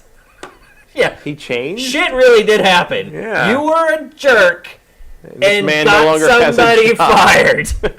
That is the shit that happened. Weird. Isn't it? So basically, Tyler 1 is saying, like most toxic people do, they come to this point where they say, I've changed. And now that I've said that I've changed, you need to accept that I've changed and forget everything I did before. It's like all of a sudden we have to call Angry Joe Understanding Joe. Right. Patient Joe. Like, just don't ever mention him again. Like, what do you mean? Yeah. You were Angry Joe for years. You'll always be Angry Joe to me. I've known Joe for a long time, actually. Not a huge fan, but... Yeah. I like talking to him. He knows his stuff. I mean, he's got his character and whatever, but, like, he knows his stuff. Yeah, I mean, I always go back to the whole thing with Jeff Keighley, where he acted like a complete ass. But that was a long time ago. For that. And in that case, that is... And he's changed. Right. And that's what I was going to say. That's a case where, sure, I can forgive somebody for doing that. I don't know if Keighley ever has, but I can. But this guy literally, just like a month after he declares he's the new Tyler 1, can't accept that he still... He could have at least changed his name to Tyler 2. Right. I mean, if we're going to symbolic. I wish I had read the replies to, because this was a tweet that he sent. I wish I had read the replies to that tweet to see if somebody had mentioned something along those lines. But I did not read the replies, because I figured they were probably just as toxic as the stuff that he's been doing. Matt, what do you make of this? Who is in the right, who is in the wrong here? We're in a very strange era. That's what I make of this. I don't know. I mean, I don't know anything about Tyler 1. Well, I gave you his background already. He's known to be toxic. He's built his brand on being toxic. If he's been that bad about it, I don't really see why anything that Rutledge said was bad enough to require him to leave his job. Yeah. Usually most players don't like the toxic players very much. That's weird to me. Isn't it surprising that people have kind of stood up for him? Yeah, I mean... If he's that much of an issue, why is I mean, I guess they're his fans or people that like watching him do that? Or? I mean, he says here that he said in another quote that the guy was making over $100,000 a year off of basically Riot's work and being toxic over Riot's work. When Riot... When do you think... I guess maybe the question is, when do you think it's okay to let a customer have it? Probably around the 20th permaban. Yeah. Like, I would think. Because, I mean, anyone who runs a business eventually reaches this point where they have to ask themselves, is it worth me blowing this person out of the water? Right. Because, I mean, we get comments on YouTube all the time from people that are just have no idea what they're talking about. I mean, it's probably... And I just delete them because it's not worth it for me to respond to them. I mean, the difference there is that you are the owner of Sifted, and this guy doesn't make policy for Riot. I mean, I mean, who knows? Internally, I'm sure there was like, hey, we can't have random developers getting on the Discord and calling people assholes. Like, well, the other thing too, though, is whether they are or not. All of Riot knew this guy because he had been an issue, a thorn in their side for years and years, and many people had had to work on problems that he had created. So it wasn't like it was just some random user who went off the handle and he went off the handle. Then, like, this was a build-up. Yeah. I mean, but apparently Riot doesn't know what IP banning is. I don't... They just can't ban. They can't ban him. I mean, he can go through a proxy and hide his IP address and blah, blah, blah. It just doesn't work. Here, maybe the better question is, if you were Riot, would you have fired Aaron Rutledge? No. but I probably would have told him to stay off the Discord. Yeah. Like that's not gonna win you any favors, really. Yeah. Like having random Riot employees talking about how much they hate one particular guy. But Matt, do you think maybe some of the more law-abiding citizens who play League of Legends might appreciate him finally standing up and being like, "Look, dude." Sure, but like that's not proper channels. You know what I mean? Yeah. I mean a corporate environment, and I know Riot is a very loose kind of like, hey, we're all part of the we're all bros, part of the same team. We're all working towards the same thing. We're making this amazing game. But they are still a corporate environment when it comes down to it because they're a multi-billion-dollar brand. I think billion at this point for sure. And I mean, it's like Blizzard made the announcement about how we've wasted time dealing with toxic people instead of making the game better. But that was an official statement from the person at Blizzard who was hired to make that statement. Right. Like it's different from some developer of the game sort of mouthing off in a chat room, which is basically what's happening here. And no matter how much I sympathize with what he's saying there, like that's going to get you in trouble. Like back in the day, we couldn't have gone on the message boards at G4 and been like, this one guy who keeps sending us email is crazy. Like we can't, that's not going to fly. Well, the other part of it too is that we have not seen the Riot employee handbook where they clearly lay out what you can and can't do. And the bottom line is if it says you can't do this and he did it, then it's a moot point. I mean, it sounds to me like he just, had a bad enough day with it that he decided to vent over it and it came back at him. And like that happened, we're human. We've all been there, and we've also all seen people get fired over similar things. Maybe not as public as this, but I've seen plenty of stuff like that over the years. People doing dumb stuff. Some of it's not even dumb. It's not even dumb. It's just that one moment, and there it is. And then you're like, where's blah blah blah? And they're like, oh, sit down. There's a story to tell. And it's like. And usually it doesn't happen right out in front like this, but like it happens. And like I get why it became an issue for Riot, but like I don't know.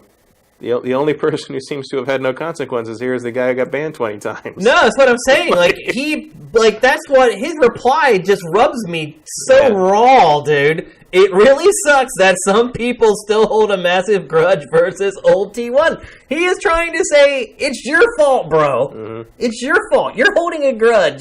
Well, this is the new permutation of his brand. Right. It's kind of the sanctimonious, I've changed and you can't accept it, so that makes you the jerk thing. Right. Which is a pretty standard tactic. That's been happening a lot lately in our society in general, not just in games. And I think, I started talking about this topic by saying, maybe we need to have, the toxic jerk of the week or whatever on the show, which was a joke or whatever, maybe not, but...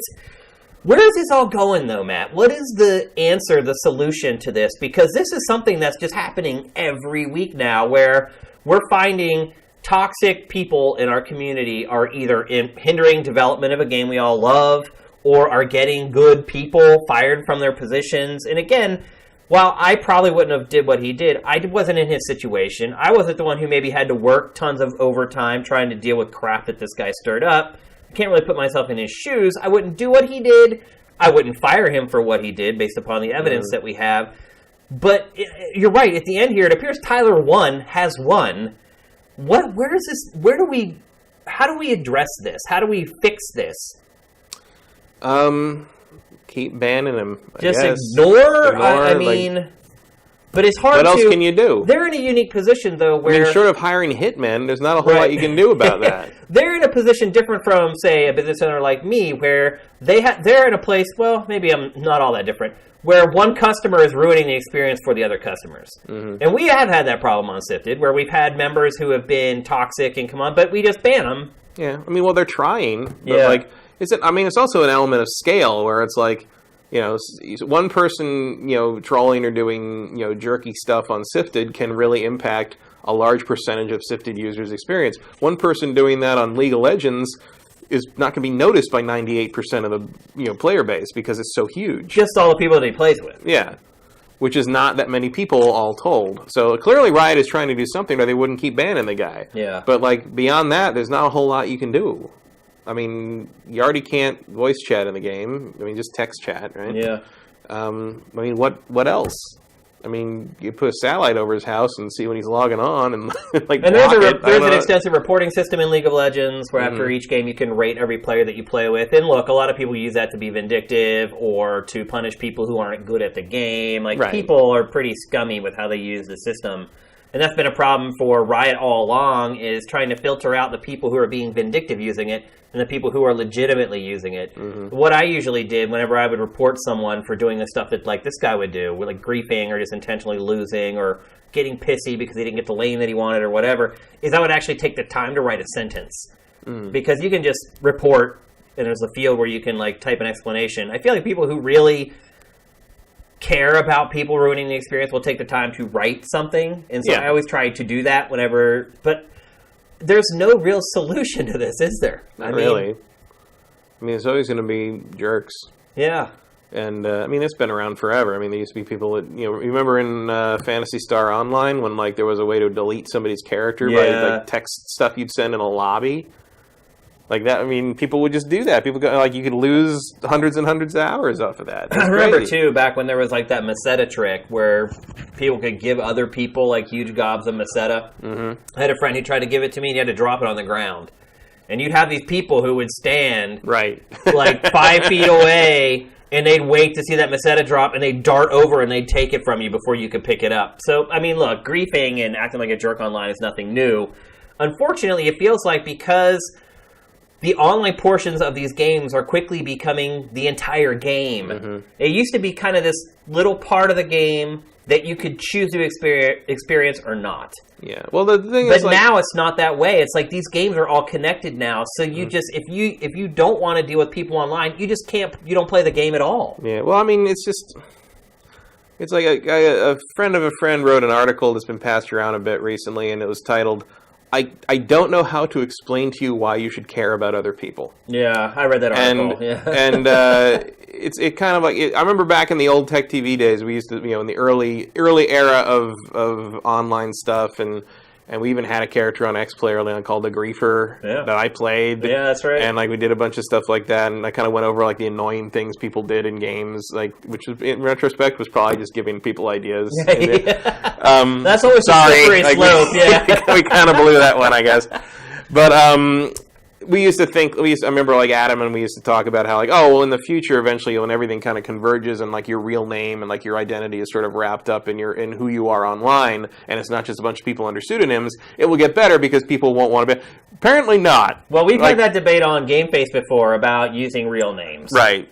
And everyone seems to be split on that. I think that is honestly a solution, though, that could work a little bit. But then you go online. You go online and you see people like making under their own names on Facebook with their employer underneath them, talking about like the most horribly like. It really is crazy. Like no one thinks that what they think can be touched or what. I don't know what it is. I mean, lots of people do get fired for that stuff. Oh yeah, but like, I mean, it's not like nobody like actually goes and reports them or anything. But it's not on their mind when they do it, and you know. For the small percentage of people who actually suffer consequences, I have tons of people just, you know, are a jerk to somebody in a game or whatever, and that person who was jerked to has to deal with it. Yeah. And some, you know, on like Twitter or something, I guess the solution is either to take a break or block them or whatever. But like on a game like League of Legends, you can only do so much, and you can't just drop out of the game because then that impacts your rating. Right.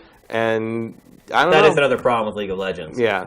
Is if you don't want to play with somebody who's a jerk, you don't have a choice. You got to stick with it. Even if you end up in a game where other players on your team drop, and the other team has a full team, you have to play the game all the way out. So when in the rating system afterward, can you mark someone as someone you don't want to be matched with later, or is that a... You can. In certain modes, you can. If you play like ranked, like you don't really have control over who you play with. Okay. But if you're just playing casual, yeah, you can block people so you don't get matched up with them again. I mean, it's a big thing. You know, like my girlfriend plays Overwatch all the time, and like her and her friends won't play ranked. Yeah, because it's so bad in there. That's where the worst people are. So you wouldn't. To me, you'd think it would be the reverse, but that's not how it works out. No, well, because it's the toxic people that care so much about... That they act that way. But the rank. So, and of course, you're going to get better reactions from non-toxic people in ranked because the people playing ranked probably care about, you know, getting further in ranked, and, you know, ruining that experience is going to get you a more drastic reaction than ruining someone's casual game. Yeah. So, I think the funny thing about it's just choosing their targets, really. No, you're right. I think the irony in all this is that generally toxic people are some of the best players. I mean, in almost every multiplayer game I've ever played, the people who are the biggest jerks tend to be one of the best players in each match. That's interesting. I haven't run into that too much. And I mean, the last real jerk I ran into was probably like Halo Reach or something. Wow. You know, like I don't play a lot of online shooter stuff or online things. Like, you know, I played mostly fighters online, and very rarely I will, you know, win or lose a match and I'll get a message from them on PSN or whatever. It's always either nice cheap moves if I won, or you suck and should stop playing forever if I lost, even if it was like down to like the last round and a sliver of life. It's just like, you suck, don't ever play this again or something. I'm just like, I almost beat you, dude. Well, the classic is uninstall. Delete your account. Kind of thing, yeah, my first week of playing League of Legends, after every game, I pretty much got the real Dinfire uninstall. Like after every game. And I'd be like, it was my third game, be nice. But you're right. I mean, I think that's another problem. It's not a problem necessarily, but I think that's another issue with this, is that there's a big part of the brethren who don't play online and don't have to deal with it. But the people that do are the ones who are like screaming from the rooftops, we need to do something, and everyone else is like, ain't my problem. Well, then like the like when I would play with my group online, which we haven't, that group kind of disintegrated a couple years ago. But basically, we would play and we'd get all the achievements in the Halo games and the Gears and stuff like that. But we would always do it in like a party, and so you couldn't hear anybody else. Right. So if anyone else was being a jerk, we didn't know. Didn't even know about it. Like, who knew? Like, nothing makes them more angry either. Right. Like every once in a while, maybe you'd have a guy come up and just start, like meleeing you in the face. Like, okay, I'm like, okay, clearly this guy's trying to annoy us and we can't hear him. Yeah. And we're just going to stand here and dance. Yeah. Like, so, that's great. I mean, that's how we deal with it. Obviously, there are ways. Yeah. That is not always an option, because it's, if someone's harassing you on that level, especially, women have a harder time with it, where like, they'll get harassed on a whole different level from, harassment and abuse in that regard happens about evenly between men and women, but women there's like a soft and a hard kind of abuse, and women get the hard version way more than we do. For sure. And although that doesn't necessarily mean, and sometimes you'll see dudes like suddenly suffer like half a day of abuse and just crumble. Like, they can't hold it together. So never underestimate the psychic cost of being on the receiving end of that kind of thing. You're absolutely right. So I don't want to minimize the idea of like, oh, just ignore them. Like, what are you going to do? Because that's not a solution to a lot of people. But like, it does alter people's behavior. For instance, if the game allows you to ignore someone effectively, I think that's probably the best option. But it does alter people's behavior, because we were doing the live stream. My wife stopped by a couple times to bring me food and to just say hello and make sure I was alive, and she would not come on camera. She's like, I'm not going on camera. Because she remembers what it was like when I worked at GT and when I worked at GameSpot, and my mom and my sisters would send her emails and be like, oh my God, can you believe the stuff that they're saying about Shane online? And like, she just read like one thread of it and was like, never again. So it does affect some. It never even happened to her. It happened to me. And just her seeing it happen to me was enough for her to be like, I want no part of that. So, well, also similar things that probably happen to her in real life. Sure. With jerks, and she's, there's no reason to expose yourself to another line of that. Yeah. There's another way for people to harass me. Awesome. But I think, but the point I was trying to make with that, though, is that it is turning off people from playing online. Where we could have more people who are great people playing, but they're like, I want no part of that. Yeah, it's absolutely one of the reasons I never got into MOBAs. Yeah. It was like, no, I dabbled a little bit, and it was just like, I get it now. Like, I get why it's appealing, but I don't want to wade through you people, so that was the end of it. Cost-benefit analysis did not work out pretty to much. the good. Yeah, pretty much. All right, let's move along. Next, we're going to talk about a game, Matt. I still have no idea why you played this game. But, it's called The Girl and the Robot. It is called that. Yes. It's a game that came out last year on PC. Yeah, it came out last year. It was a Kickstarter, I believe. So earlier when we talked about Battle Chasers, you talked about how you thought it was important to give people the heads up on kind of the hidden gems and games you might not otherwise know about. This is a heads up on a game you might not otherwise know about, but might be stupid enough to buy, like I did. So the cover of this, if you look at the cover and kind of the screenshots of this game, it sort of looks like a Team Eco sort of Studio Ghibli sort of thing. Like there's a, it looks like The Last Guardian. It looks very Last Guardian-ish. It's got the the little girl laughing and holding the hand of the robot on the cover. It looks very. It's a little Bioshock-ish too, actually. Yeah, it looks like that looks like kind of touching. It's kind of okay, So this game is real bad. It is kind of an eco-style sort of two-character switch between the two characters. I mean, it's all puzzles. Not that you do that in eco, but like you have to use both characters to solve puzzles and stand on blocks that then lower the switch and open the gate. And you know what I mean. Yep, I know exactly. So what you're talking about. you have a little girl who can so her ability is she can jump. That's it? She's agile. She can jump. Okay. Yeah, the robot can't jump, really. The robot can block and swing a sword and push blocks. And he has a bow and arrow. So it sounds like you mostly play as the robot. The robot can do a lot more stuff. Yeah. It sounds like it. And you are in a castle, kind of a castle floating in the sky, Laputa sort of thing. Uh-huh. With no real explanation and no real dialogue of anything. It's just like at the beginning, she's in sort of this room, and it's like it looks like a PlayStation 2 game. Like it's very hard to tell what I'm supposed to be looking at. Even though it started as a PC game. Yeah, and like this blue bird flies into her window and hurts its leg, and she bandages it up and sends it back out, and it goes and finds its old man Hawkmaster, who sees what she did and is like, and then like she literally, and then, like pretty much, yeah. And then she leaves, and she like he opens the door to her room, and she gets out, and like you find this little amulet thing that lets you control this robot, which looks like a knight. The robot looks like a knight. And so you can switch back and forth between them. You only control one at a time. You can carry the little girl as the robot if you want to move them both together. There's these evil knight robots around that you have to fight as the robot. If one of the evil knights gets to the girl, it picks her up, and that's the end of the game. It's just game over, and you have to load up a checkpoint. The thing about it is it's a real simple. Okay. Like, simple to the point, like, that it's insulting. No. The puzzles are not complex. Well, if you're going to create a game like this in 2017, that has been done over and over again, you better bring something interesting and unique to the experience. No, and you can tell, like, it might have been that. If it was... Like, I don't want to say if it was made by more talented people, but, like, it's just... you know how sometimes you play these games that are, like... It just doesn't feel good, and like, so like you're running around as the little girl in this, right? And so it feels like you should be able to run around like an eco character, like in a three-dimensional sense, but that's not how she controls. She, like, if you move left and right on the left stick, she shuffles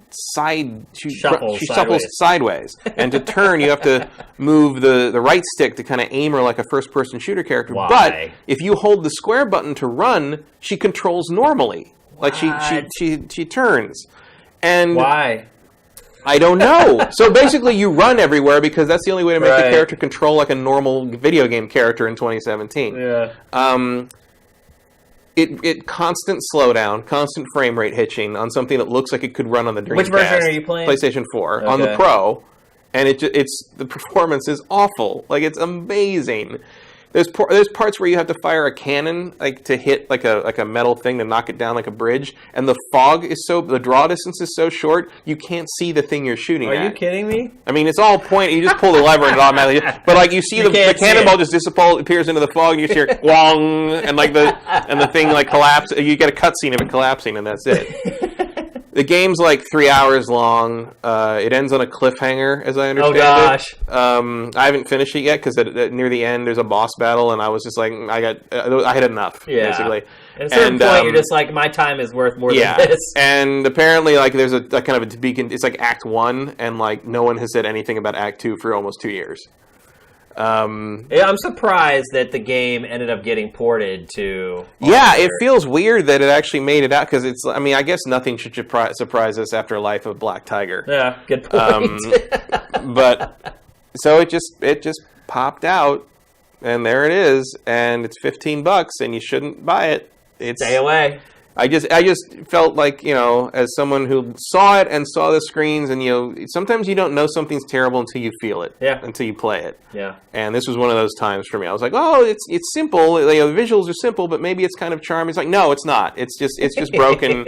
And there's one nice moment in the whole thing. It's in the very first scene where she takes care of the bird. And all the animation models are terrible. Like all of it's like weird and clunky, and none of it works. And it's just constant cuts away from. And between every cut, there's like a random black screen. So there's no it looks like somebody. It's like something I would have made on like a Apple IIc or something. Right. But like she bandaged the thing and takes care of it. And she goes to let it fly out the window. And before she puts it out to let it fly out the window, she hugs it for a second and lets it go. I'm like, and that was a very nice, very human.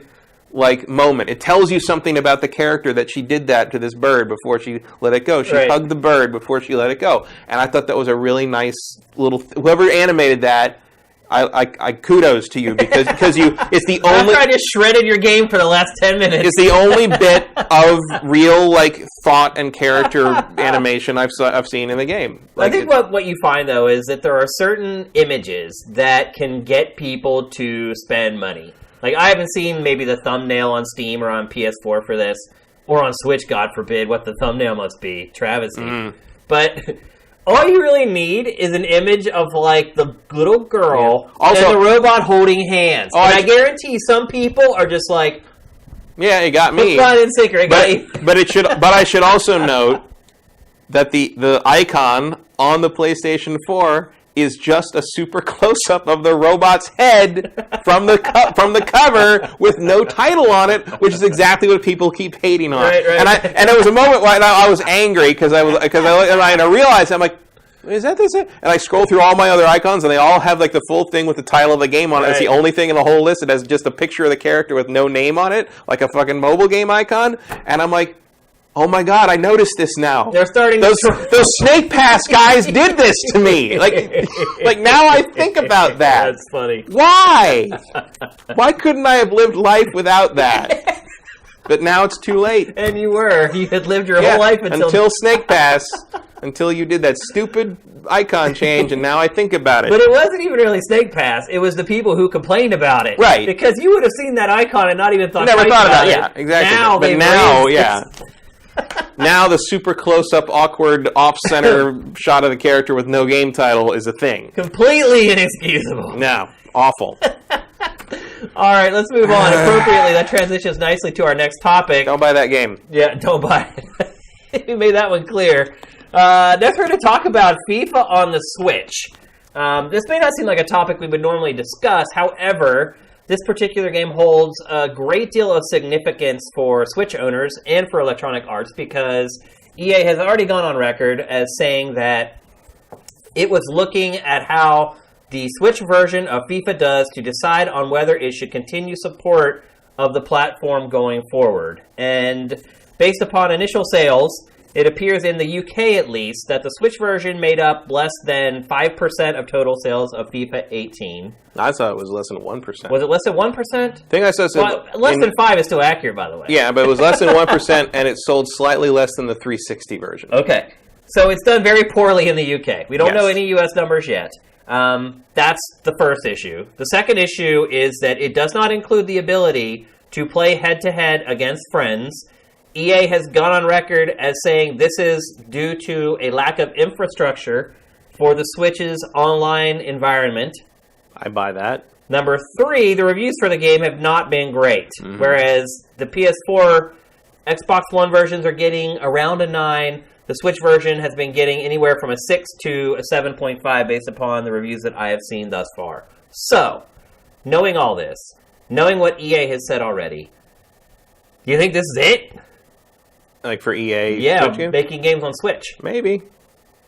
Wouldn't surprise me. EA does not usually give second chances unless you're Mirror's Edge. Yeah. and it learned that it should never give second chances. Yeah, so do you think EA, I mean, with the popularity of the Switch, do you really think EA will just be one and done? Because, look, it looks like it's going to completely flop. Right. EA has gone on record saying it had to do a lot of extra work on this version than it had to do on the other ports of the game. It's like, look, if this one doesn't fly, I mean, it's FIFA. Like, if there's nothing about in the FIFA UK. in the UK that makes people want to jump on that? Like, what other EA property is going to tempt people?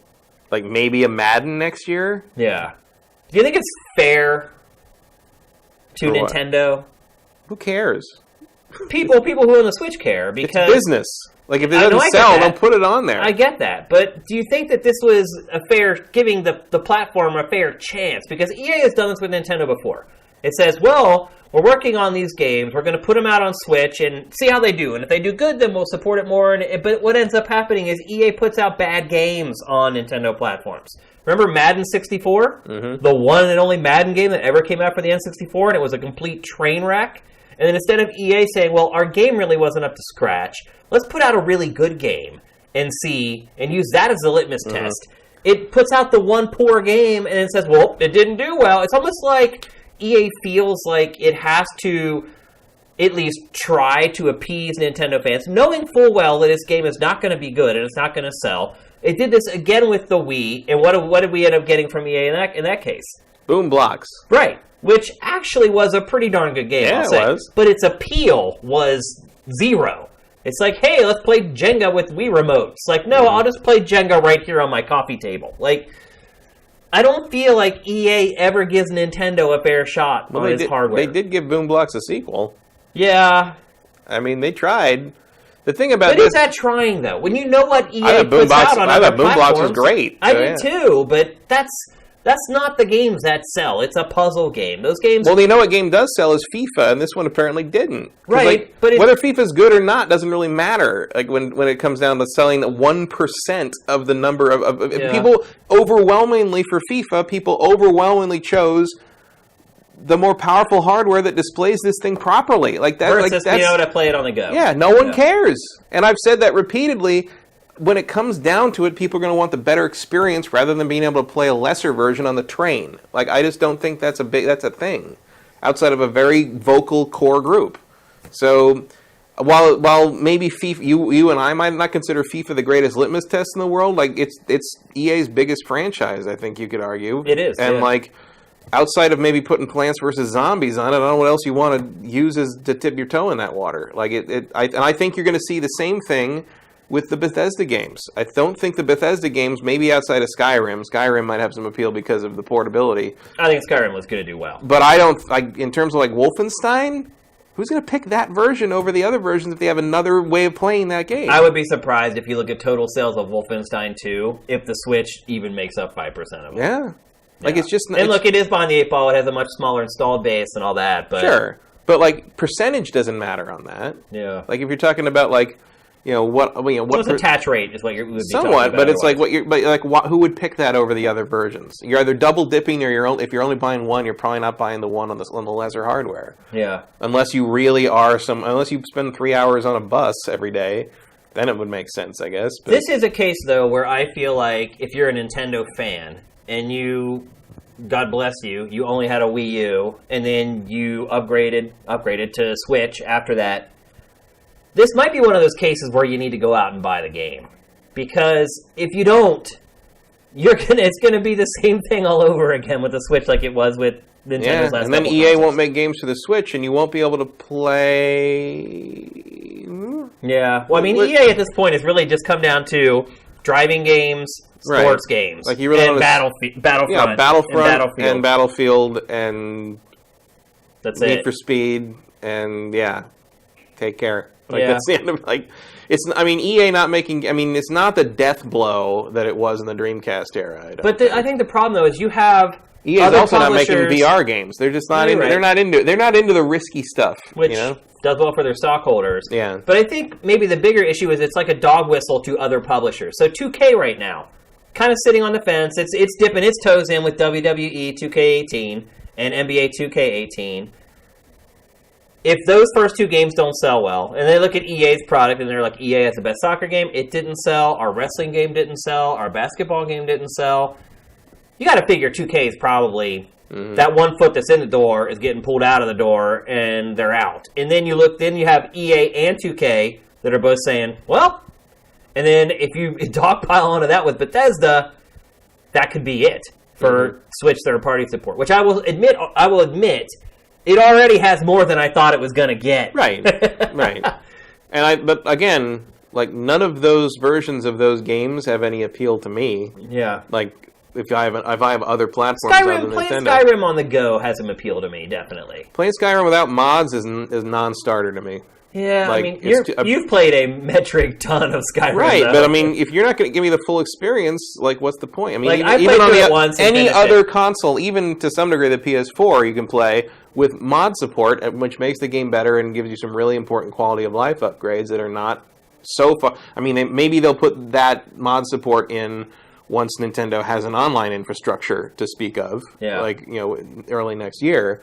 But right now at launch, I don't think you're getting a very inferior Skyrim experience outside of the ability to take it outside the house. To me, that has charm, and I'm just somebody. Not for $60, it doesn't. I'm just someone who played Skyrim once, finished it, never went back, never messed with mods. I just played through the campaign, and I was done with it. So to me, it does still have some appeal. But I think the other thing that's going against Switch in this particular case, and with this particular timing, is that this holiday season, when someone buys a game for Switch, what are they going to buy?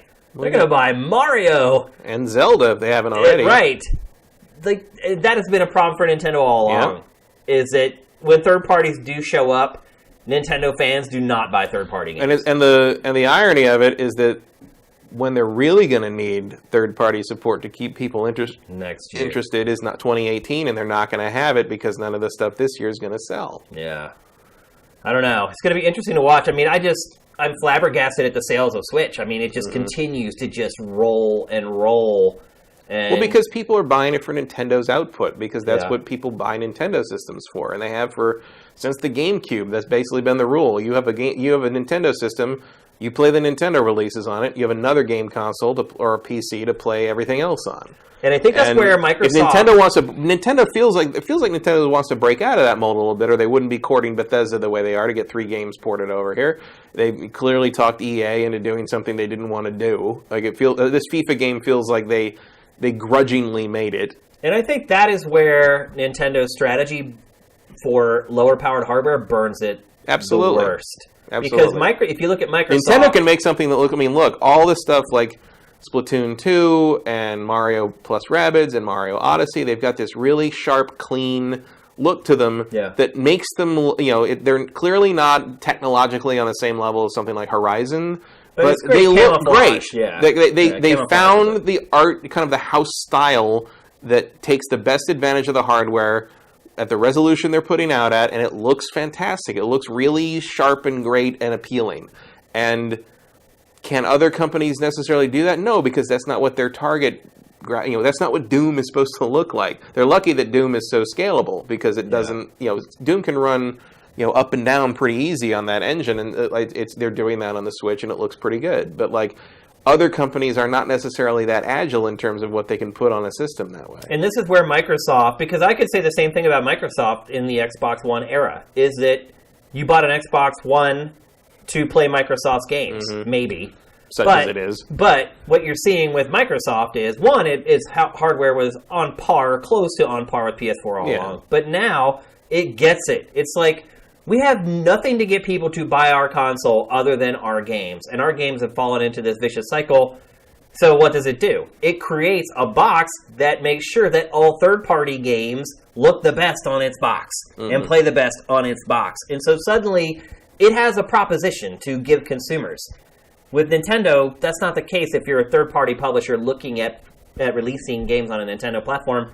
There's none of that. It's like, hey, we hope these people that bought the Switch didn't buy this already on the other consoles. Right. That's a small market. And that it fits on a cartridge without having to use too much downloadable content space. Right. Or having to charge extra money for your version versus the other versions, which is... like with Nightwar. Which pretty much everything at this point, any third-party game. So, I don't know. I hope EA will give Switch another chance, because I don't feel like this was really a fair chance. I don't see what they would do that with, though. I guess it would be like, when you're like, okay, give EA give it another chance. Need for Speed, Payback, that might be one. I don't know if that's going to sell any other consoles. I mean, there's an open market there on Switch right now. There's really no driving, really. Yeah, none. I mean, there's this mobile game that's coming out that has been on iOS and Android for like 2 years. Who's got the San Francisco Rush 2049 rights? Let's bring that back. Let's make that happen. I'm down with that. But see, you're right though. That is like something that a publisher could do. They could be like, hey, let's think back to like maybe some of the racing games that were big on Nintendo platforms in the past. Let's revive that. Let's create another one that resonates with the Nintendo fans.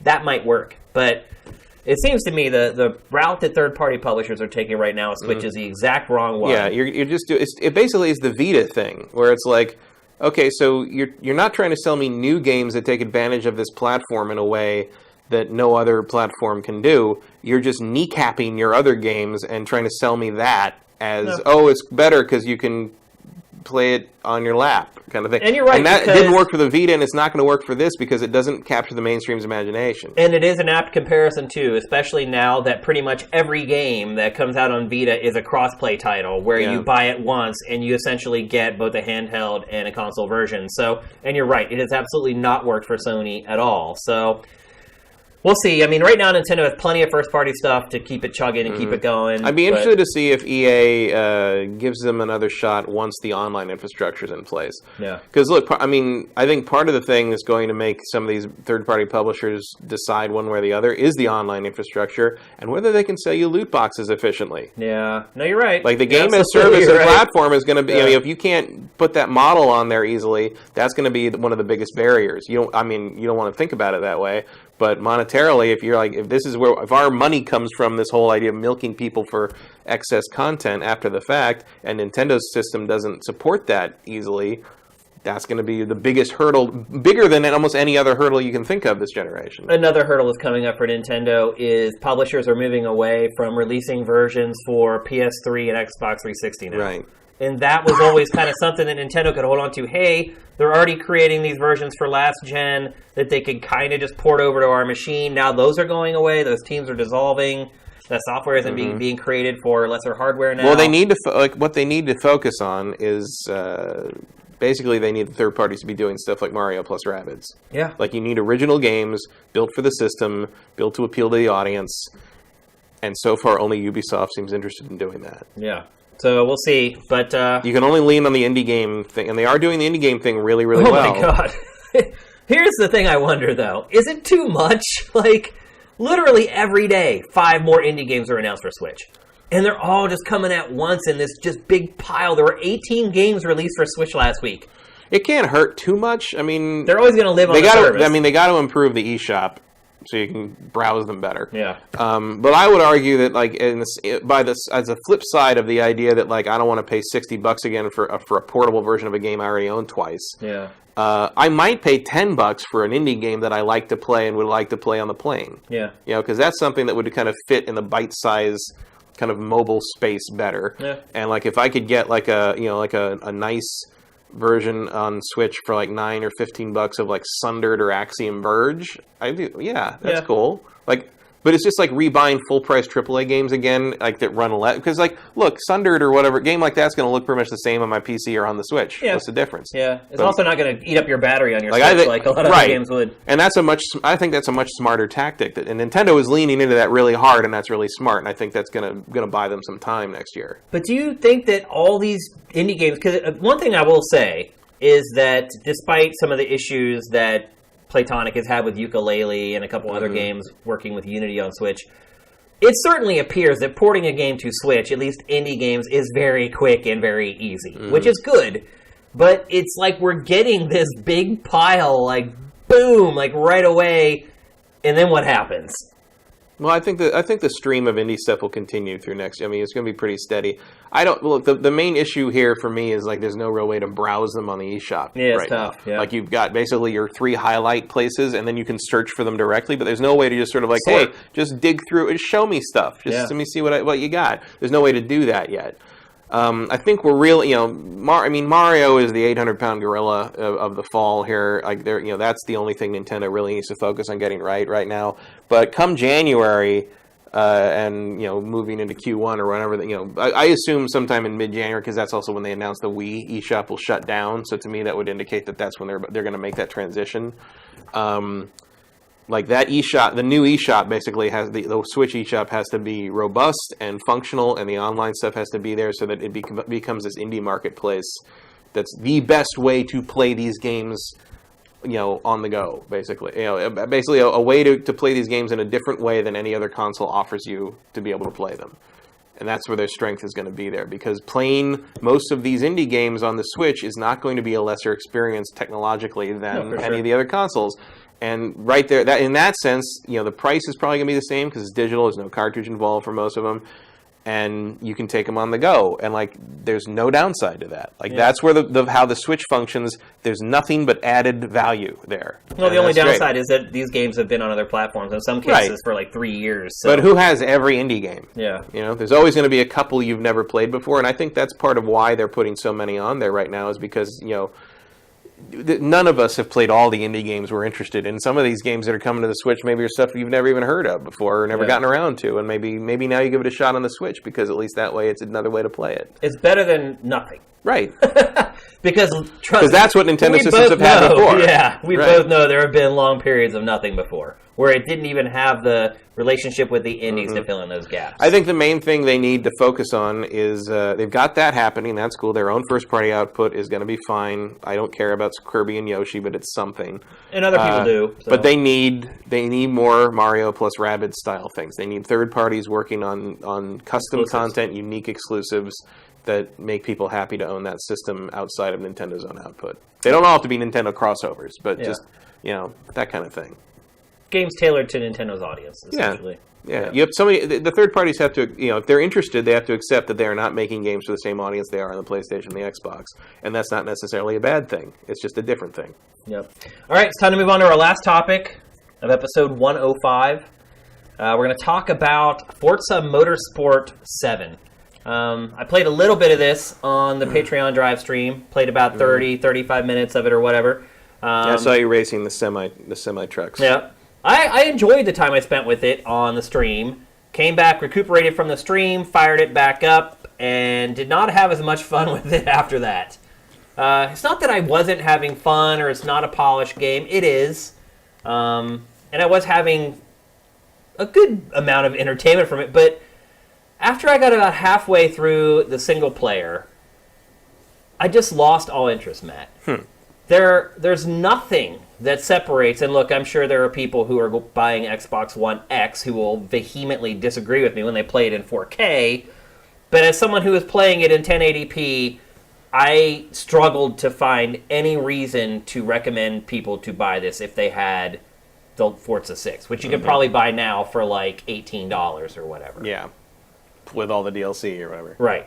And it's, I will say they do, Turn 10 does try here and there to mix things up and change the formula. There's some little mini game stuff. There's these bowling races. Did you ever play that in any Forza games before? Not that I remember. That's a new one on me. Yeah, so they're they set up these bowling pins around a track. They're not actually bowling pins. They're I don't even know what you call them. Just these rubber things that stand up, but they're put in a triangular shape like bowling pins. Maybe there was something like that on the Top Gear tracks in 6 or 5 or 6. That's what they say. This is the Top Gear or whatever bowling something or other. Yeah, maybe there was something like that back then. It's been a while.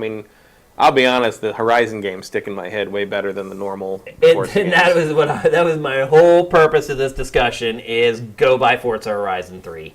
At this point, the Horizon franchise has completely transcended Forza Motorsport. After playing Horizon, this game just seems bereft of any excitement whatsoever. And I think that might be a good way to describe the Forza Motorsport franchise in general, is bereft of excitement. See, I wouldn't agree with that at all. Really? Because I love the Forza games. And as a matter of fact, I have every Forza game, and the Collector's Edition and VIP Edition of every single one of them were available, when they started doing that, all the way back to the original Xbox. And I skipped this game.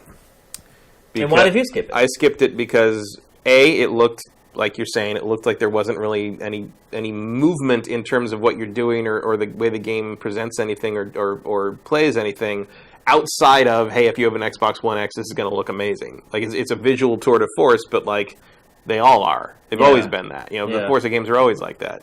Forza Horizon 3 is that on my PC. I mean, they're very pretty games. That's not a new feature when you think about it. But because, like, as someone who finds the panic over loot boxes to be a little overblown, I think what they're doing with this game in the loot boxes is beyond not the acceptable. Loot boxes are definitely down to the point that the VIP access has always been sort of the collector's edition version of things, and it's always been like a bonus to credits and XP, and you get some free cars and while they did change it after the community outcry, the VIP for at launch was you get a bunch of consumable stuff and then that's it. Yeah, it was not a permanent bonus, which they have changed. Now they gave freaked out. And they gave everyone a million credits, and they're going to change it and make it a permanent bonus. Okay, great, but like that wasn't in place when pre-order time was happening, and I decided I'm not going to do this.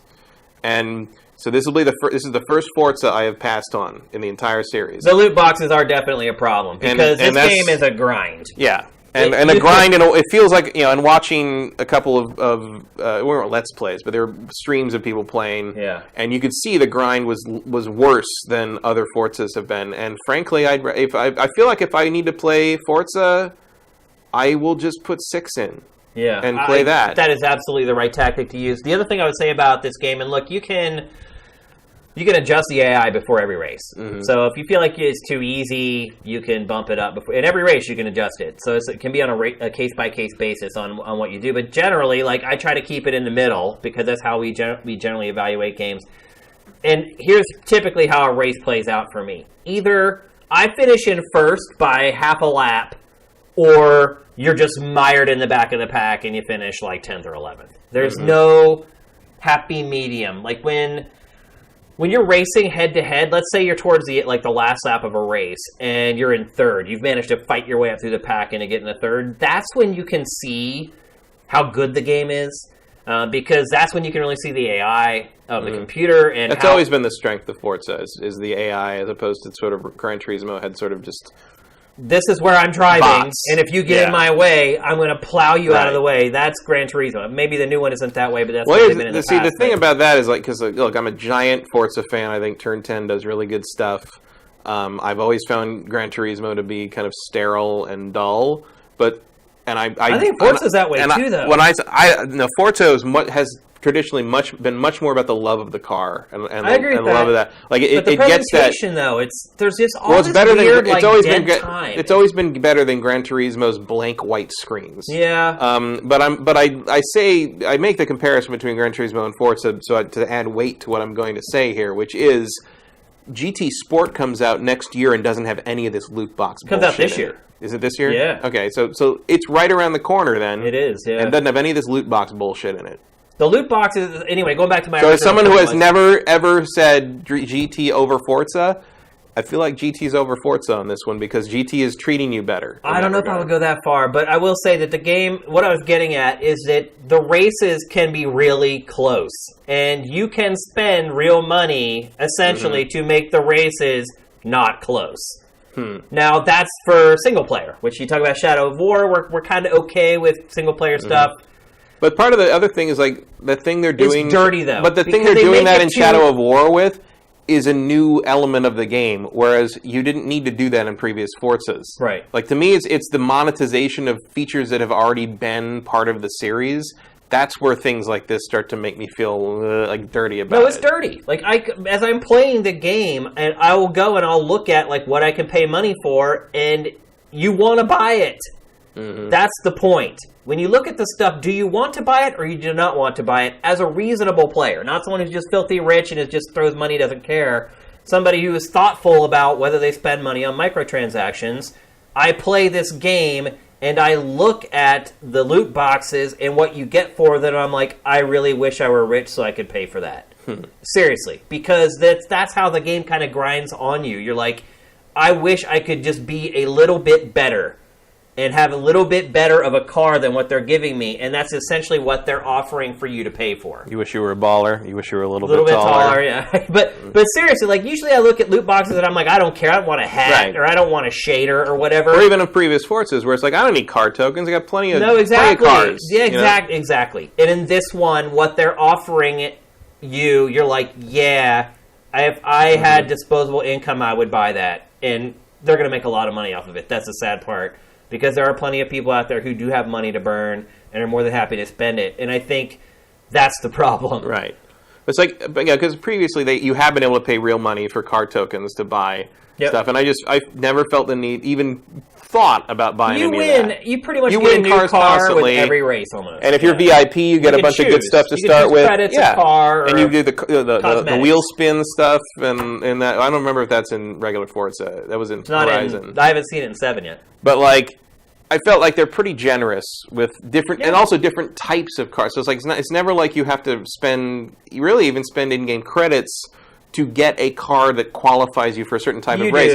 You in the previous ones you didn't really have to do that. You'd have to buy that. Like say you'd have to. I mean you get like an off-road car or a specific like 4-wheel drive car, whatever. Like you'd have one after playing certain circuits and certain races. You'd be able to enter that next tournament or whatever. And maybe you'd have to spend credits to get the one you want, if there's a favorite car you had that you wanted specifically to get. But you would not have to spend in-game credits that you'd earned, really, just to qualify for an event. It does do that in 7. So that's a change then. Yep. Like there's these like Polaris like glorified golf carts, for instance. And like I didn't have one.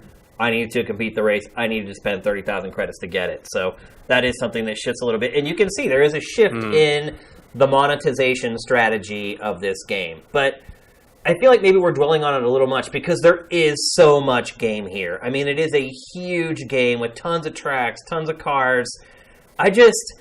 I could not rationalize spending another 40 hours playing it. I just couldn't. I'm like, I have done all this before. I'm sure it feels like starting over again. Yeah, I mean, I'm sure there are 20 cars in here that were in the last game, and there's a few tracks that were in the last game, so they can say it's a new game, but this really just felt like an expansion to Forza 6 to me. I would not recommend buying this game. I would recommend going and finding Forza Motorsport 6 somewhere for $30. Or get Horizon 3 and play the Hot Wheels expansion, because that's the most fun I've had. So far, Forza Horizon 3 for me is my favorite driving game of this generation. And I'm sure you can probably find that for $30 or $40 at this point.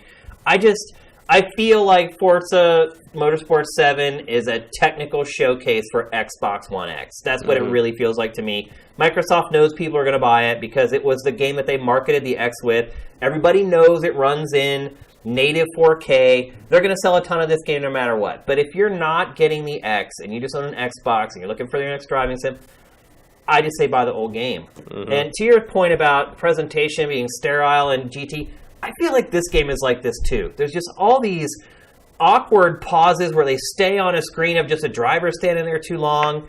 The load times are terrible. Like, you load a race, and, like, you have to wait for the start button to become active for the race to start. And literally, sometimes you sit there for, like, 6 minutes waiting for a race to load up and launch the race. It's slow. It's clunky. The game looks great. Even on my base Xbox One, it does look good. It's not going to blow you away like it does on Xbox One X, I'll tell you that much. And sometimes it's hard for me to even comprehend that they're the same game. I'm like, really? So this disc that I have in my Xbox right now, I could put this in One X and it looks that much better? Yeah, well, I booted up The Witcher 3 this week on PS4 because they put the 4K patch up. Yeah. And the difference is stunning. All it takes is a little geometry and a little texture bump, and man, there's a difference there. Yep. And it's all right there. It's doesn't even take that much data. It's just moving that slider up a little higher. And to me, look, I have all 6 other Forzas and the Forza Horizons. I'm a big Forza fan, but I just can't do this one. Not yet. And at the very least, I have to wait and see what the reviews say about GT. Yeah. And I haven't. It has been Forza has been a no-brainer purchase for me for 10 years now. Every single time, I haven't bought a GT Gran Turismo game in forever. Probably not since 5, maybe some version of 5 for cheap or something. And now I'm really thinking maybe it's really time to take a look and make a real comparison. And we also have Project Cars 2 out there. Yeah, which just came out. It's getting huge reviews.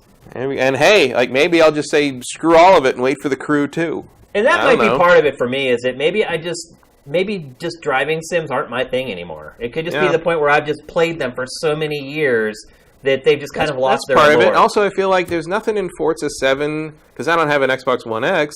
I don't plan to get an Xbox One X.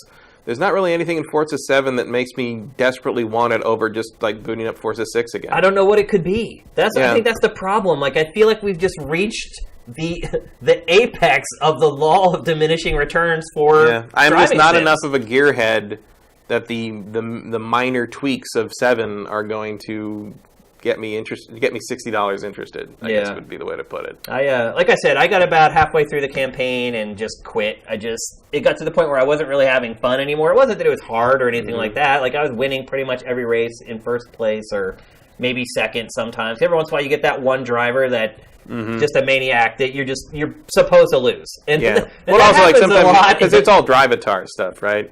Yeah. So I've got a couple of people on my friends list that basically seem to train their drivatars to just ram shit. Yeah. There's some rubbing in. Well, the other thing too is games. when you play like Grand Prix, where it's like a series of races, the guy who finishes in second always finishes in second. So you win the first 3 races in first place, and if you finish like third in the last one, you don't win the circuit. I hate that. I mean, almost all driving games do that. Mario Kart does it.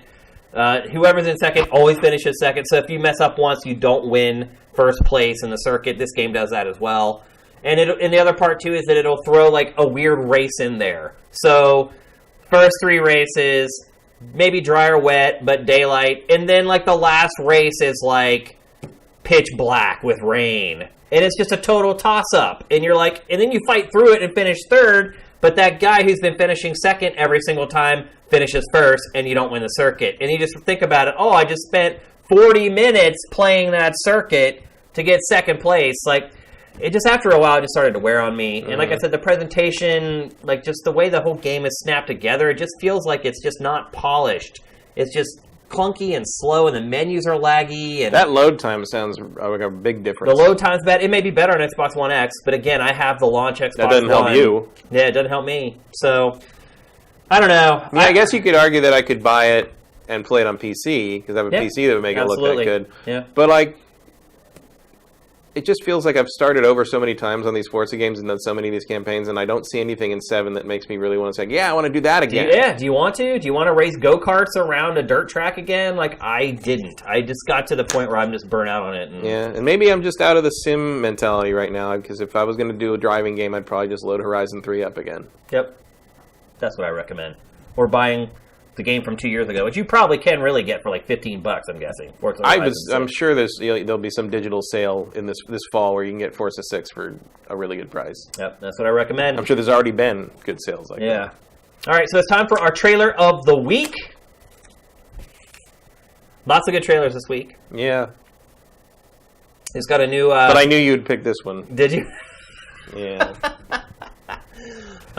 South Park: The Fractured Butthole is coming out pretty soon. It went gold. It's not going to be much longer. Is it this month or next month? I want to say it's next month, but I don't remember. It's soon. I know that much.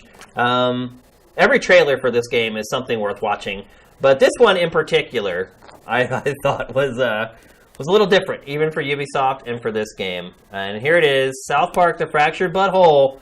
I am the fart trailer. What I have is an instrument, and it's the most powerful one that anybody here has ever heard. People think that the best farts can only come out of a man's butt. I'm gonna prove them wrong.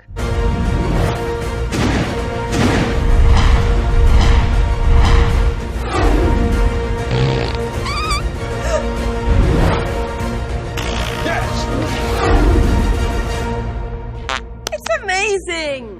South Park: The Fractured Butthole is about to be released, and we're striving to make this the most authentic experience possible, in which you can play the hero with these amazing fart powers, but we're still looking for that ultimate universal fart sound. That's why we decided to involve you, the fans, in our quest for that perfect fart. Judging fart contests, it's just a great honor for me. Look at this guy. His hair is just like a toilet brush. It's amazing! Sorry, that was weak. Come on! What do you need? No, listen, see? It's amazing! Ooh! That was not amazing. You don't come on national TV and bring something like that. Thank you for coming in. The best fart will live forever in our game. I'm Kevin Callahan. I'm from Chicago. Please go ahead. It's for you, Mom.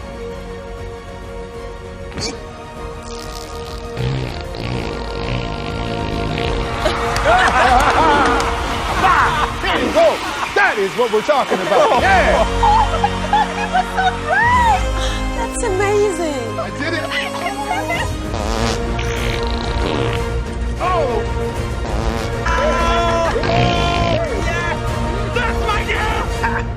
Magic! Oof! Will you become the official fart of South Park's The Fractured Butthole video game? Make your own fart video on IamTheFart.com. Great trailer, Matt. Amazing, Shane. Let's get on with the Q&A. Word. It's not going to make a lot of sense in the archives, but whatever. Here's one from Kirill Neko. Why are you so much against portability of games? Not against it so much as I just don't think it's a particularly useful feature if you're going to gimp the rest of the game in exchange for it. Like, I don't care.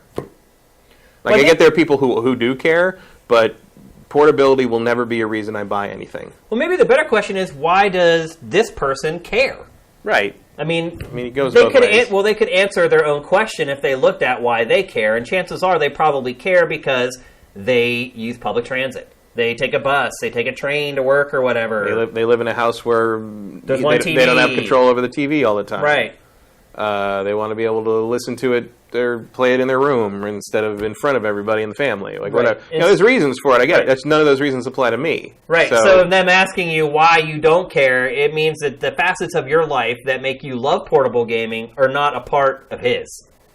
Right. Yeah. And I don't travel that much either, but sometimes I do play the Switch in portable mode on the couch because playing games will scare my wife away sometimes, and she'll go to the bedroom and watch TV in there. And sometimes I want to hang out with her. So I found that the Switch is a nice middle ground because we can put something on the TV that she will stay engaged with. I can still play games a little bit while not being completely consumed by it, and she won't run away to the back bedroom. So I'm kind of in the middle. I don't really use public transit. I don't fly as much as I used to. I also used to use portable stuff when I flew a lot, when I was traveling for game events all the time. I don't do that much anymore. So yeah, the portable aspect for Switch isn't a big seller for me, but I'm glad that it's there. J. Reed Vic 7 asks, do consumers have to accept microtransactions as a reality for not willing to be accepting of higher prices like every other industry on Earth? Is the media criticism of Forza 2K hypocritical since they've had microtransactions for years with little to no mention or acknowledgement? For the first part, I do believe we are going to have to accept Trade Federation control for the time being. This is just how the publishers of the AAA space have decided how they're going to make their money back without raising the price of the games to $80, and that's how it's going to be. But if people didn't spend the money on the stuff, then they wouldn't do it. But people will always do that. I mean, that's a the mobile gaming proved that. The whales will always be there. Yeah. And in terms of hypocritical, I don't think it's hypocritical because I think microtransactions are fine if I can ignore them functionally. Like if it's something like Forza 6, where car tokens are there, stuff like that is there, but the game never gives me a reason to want. Or like Injustice 2 and their loot boxes earlier this year, it would never have occurred to me to spend real money on those loot boxes because the game showers you with loot boxes. Right. When I stopped playing that game after playing daily for a few weeks, I had 30 loot boxes I hadn't opened yet because it's too many. Right. It just took too long. And so I don't think it's hypocritical because I think it's when you're hitting something I think Battlefront 2 is going to be hit by that too. But with Forza, it's and 2K, all of a sudden you need to start considering these microtransaction experiences to progress in the game. Yeah. And when you're gating the content you've already paid $60 or more for with these microtransactions, now you're in the Dark Lord's terrain. So I think it's not hypocritical so much as the microtransaction integration might have gotten a little too bold this time around. And you're starting to see some backlash on that. And we'll see what happens with Shadow of War. I mean, Shadow of War seems like it, for being the game that has had the big loot box backlash, it seems so far, judging from reviews outside of Polygon and maybe GameSpot, that it's not really a factor as long as you're willing to play the game for a long time. Yeah, it seems to have slid by okay. Super Cordon Bleu. Earlier, I believe one of the producers on Overwatch mentioned he was thinking of ways to bring the game to Switch.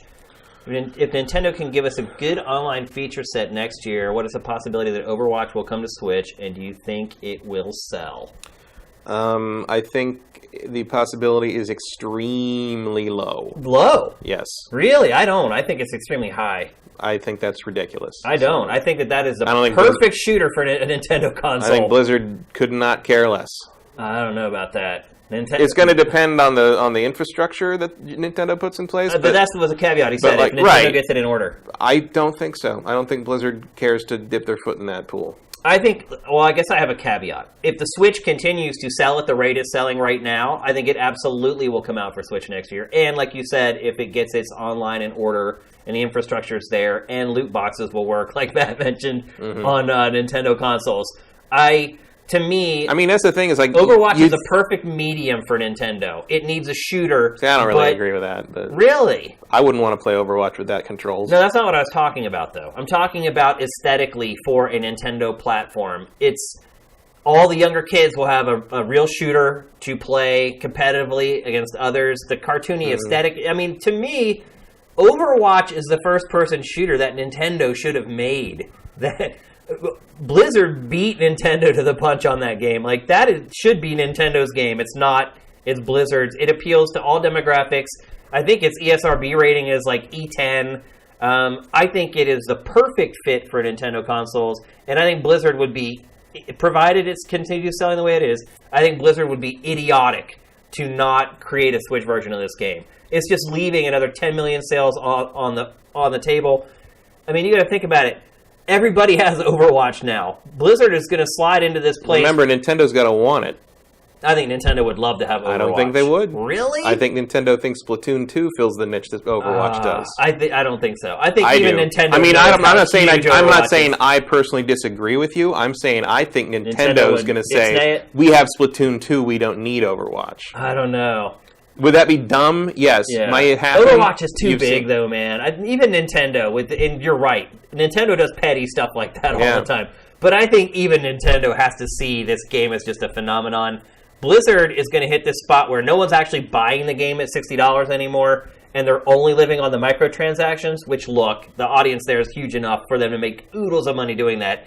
But that's just a perfect time for them to transition over to Switch, where they can sell that game for $60 again and reach this whole new audience of people. I think you're pie in the sky in it too much. I think the realities of business are going to. I wouldn't surprise me if that deal, if the meetings began. But I feel at a certain point, if you're Blizzard, you're like, is it worth dealing with Nintendo to get this to happen? And in the end, it may not be. I don't know how open Nintendo is to this stuff. The one thing that gives me hope on that is how directly involved with Bethesda Nintendo has become. Yeah.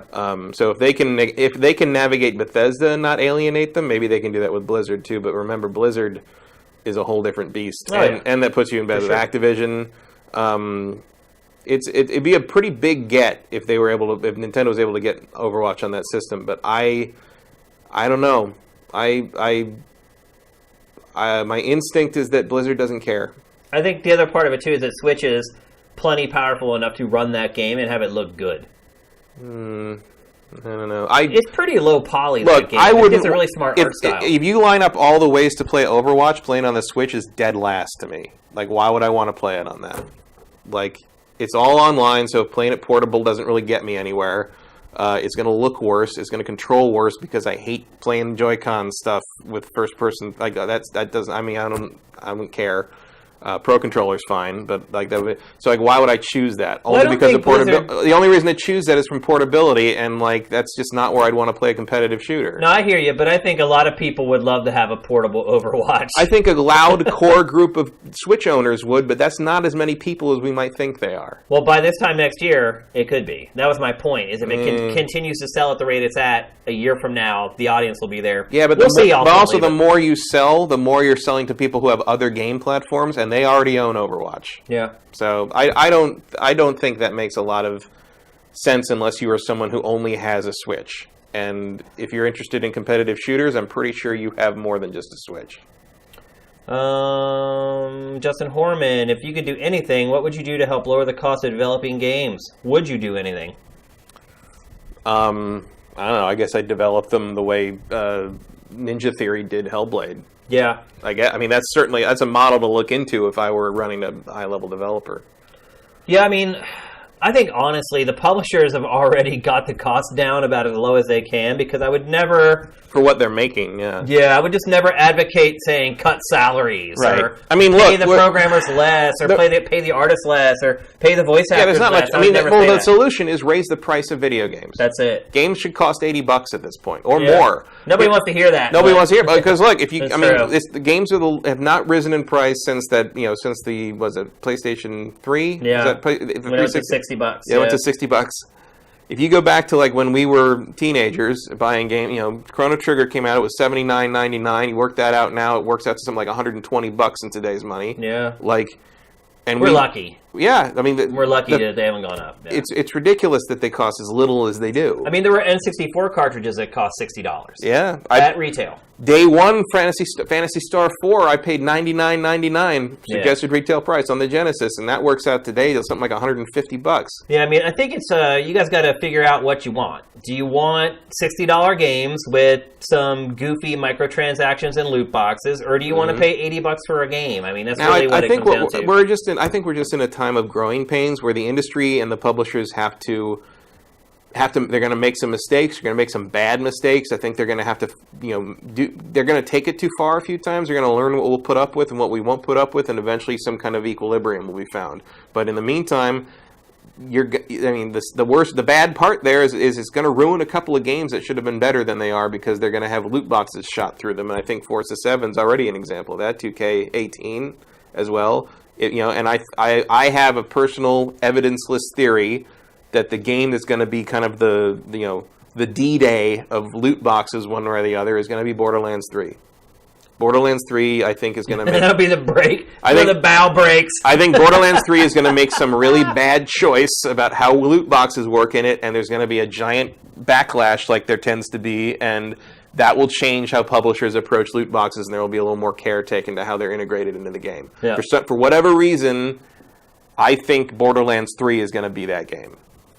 And it's not even announced yet. We don't even know if it exists. But I'm pretty sure if it does exist, that's where the loot box, the temptation's going to get too much, and 2K is going to do something weird there. One from Arakara, no. Have either of you watched Blade Runner 2049 yet? If so, mind blown? Go see it. You've seen it? No. You're lying. I'm not going to talk about it until next week. Okay. But I'd recommend seeing it. Go see it on the big screen. There's something going on here. But I trust Matt's opinion on movies, so you should probably go see it. I have not. I have not had time to go to see any. I haven't went to a movie in I don't know how long. Try to get to this one before someone spoils it for you. Okay. Oh, so it's a movie that could be spoiled badly. There's some real interesting stuff in that movie. Okay. All right, let's see if we can find one more question here before we go. Remember, guys, every week, if you go at Sifted Games, it makes it much easier for us to find your questions amidst all the chat. All right, here I'll answer the last one. It's the nuts and bolts question about Sifted. From Gohan Rage, how many people have volunteered for curation? Some have wondered how curation works. Is there anything you can tell us for some who are on the fence? Well, let's see. Overall, I guess about 12 or 15 people applied for curation.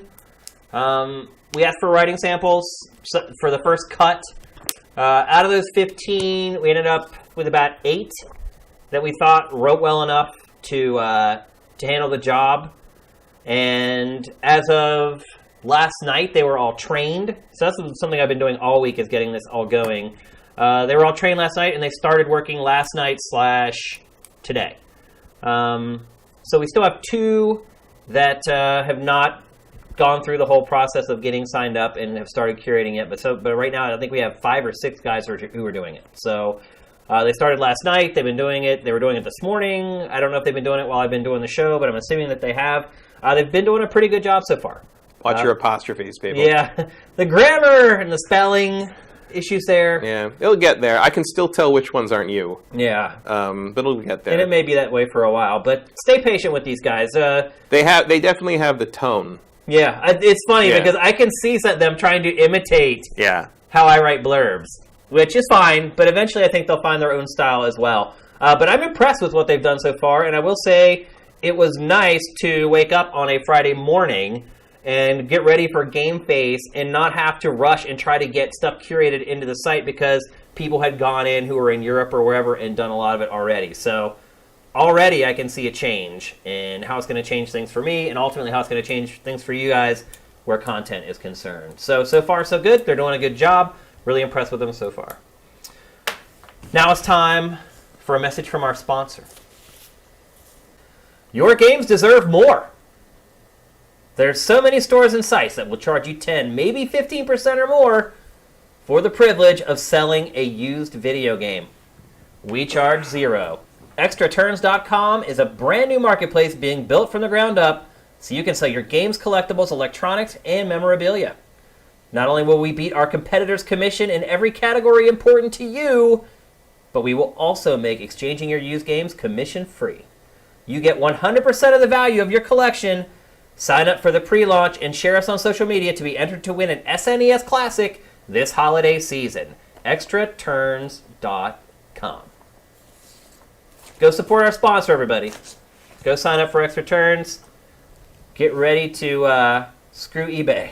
I freaking hate eBay. So I'm glad there's something popping up that hopefully can become successful so I don't have to work with it anymore. So thanks once again for our sponsor, ExtraTurns.com.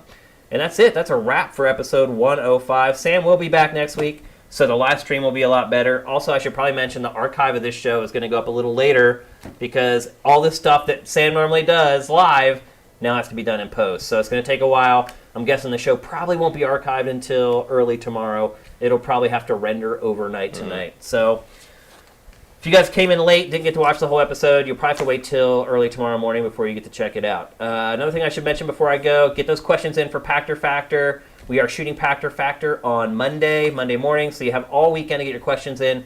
There's a place to submit questions on our Patreon. There's also a thread on Sifted message boards. Choose whichever one you want. It won't affect whether you get your question in or not. All that matters is whether your question is good. So hit us up with those. But that's it. Yep. That's all for episode 105 on behalf of Matt. Hopefully you didn't mind the lo-fi edition here. Yeah. But I thought that was better than not doing it. No, I think in hindsight, so I'm glad we it's did a this. big week for the site. Yeah. And you guys got to see kind of what happens behind the scenes whenever we don't have the magician Sam here, Right. kind of working his magic. And now you know why we pay Sam. Yeah, exactly. Sam, very worth the money. It's definitely worth the money. So that's it for us. Everyone have a great weekend. GameFace is up and out.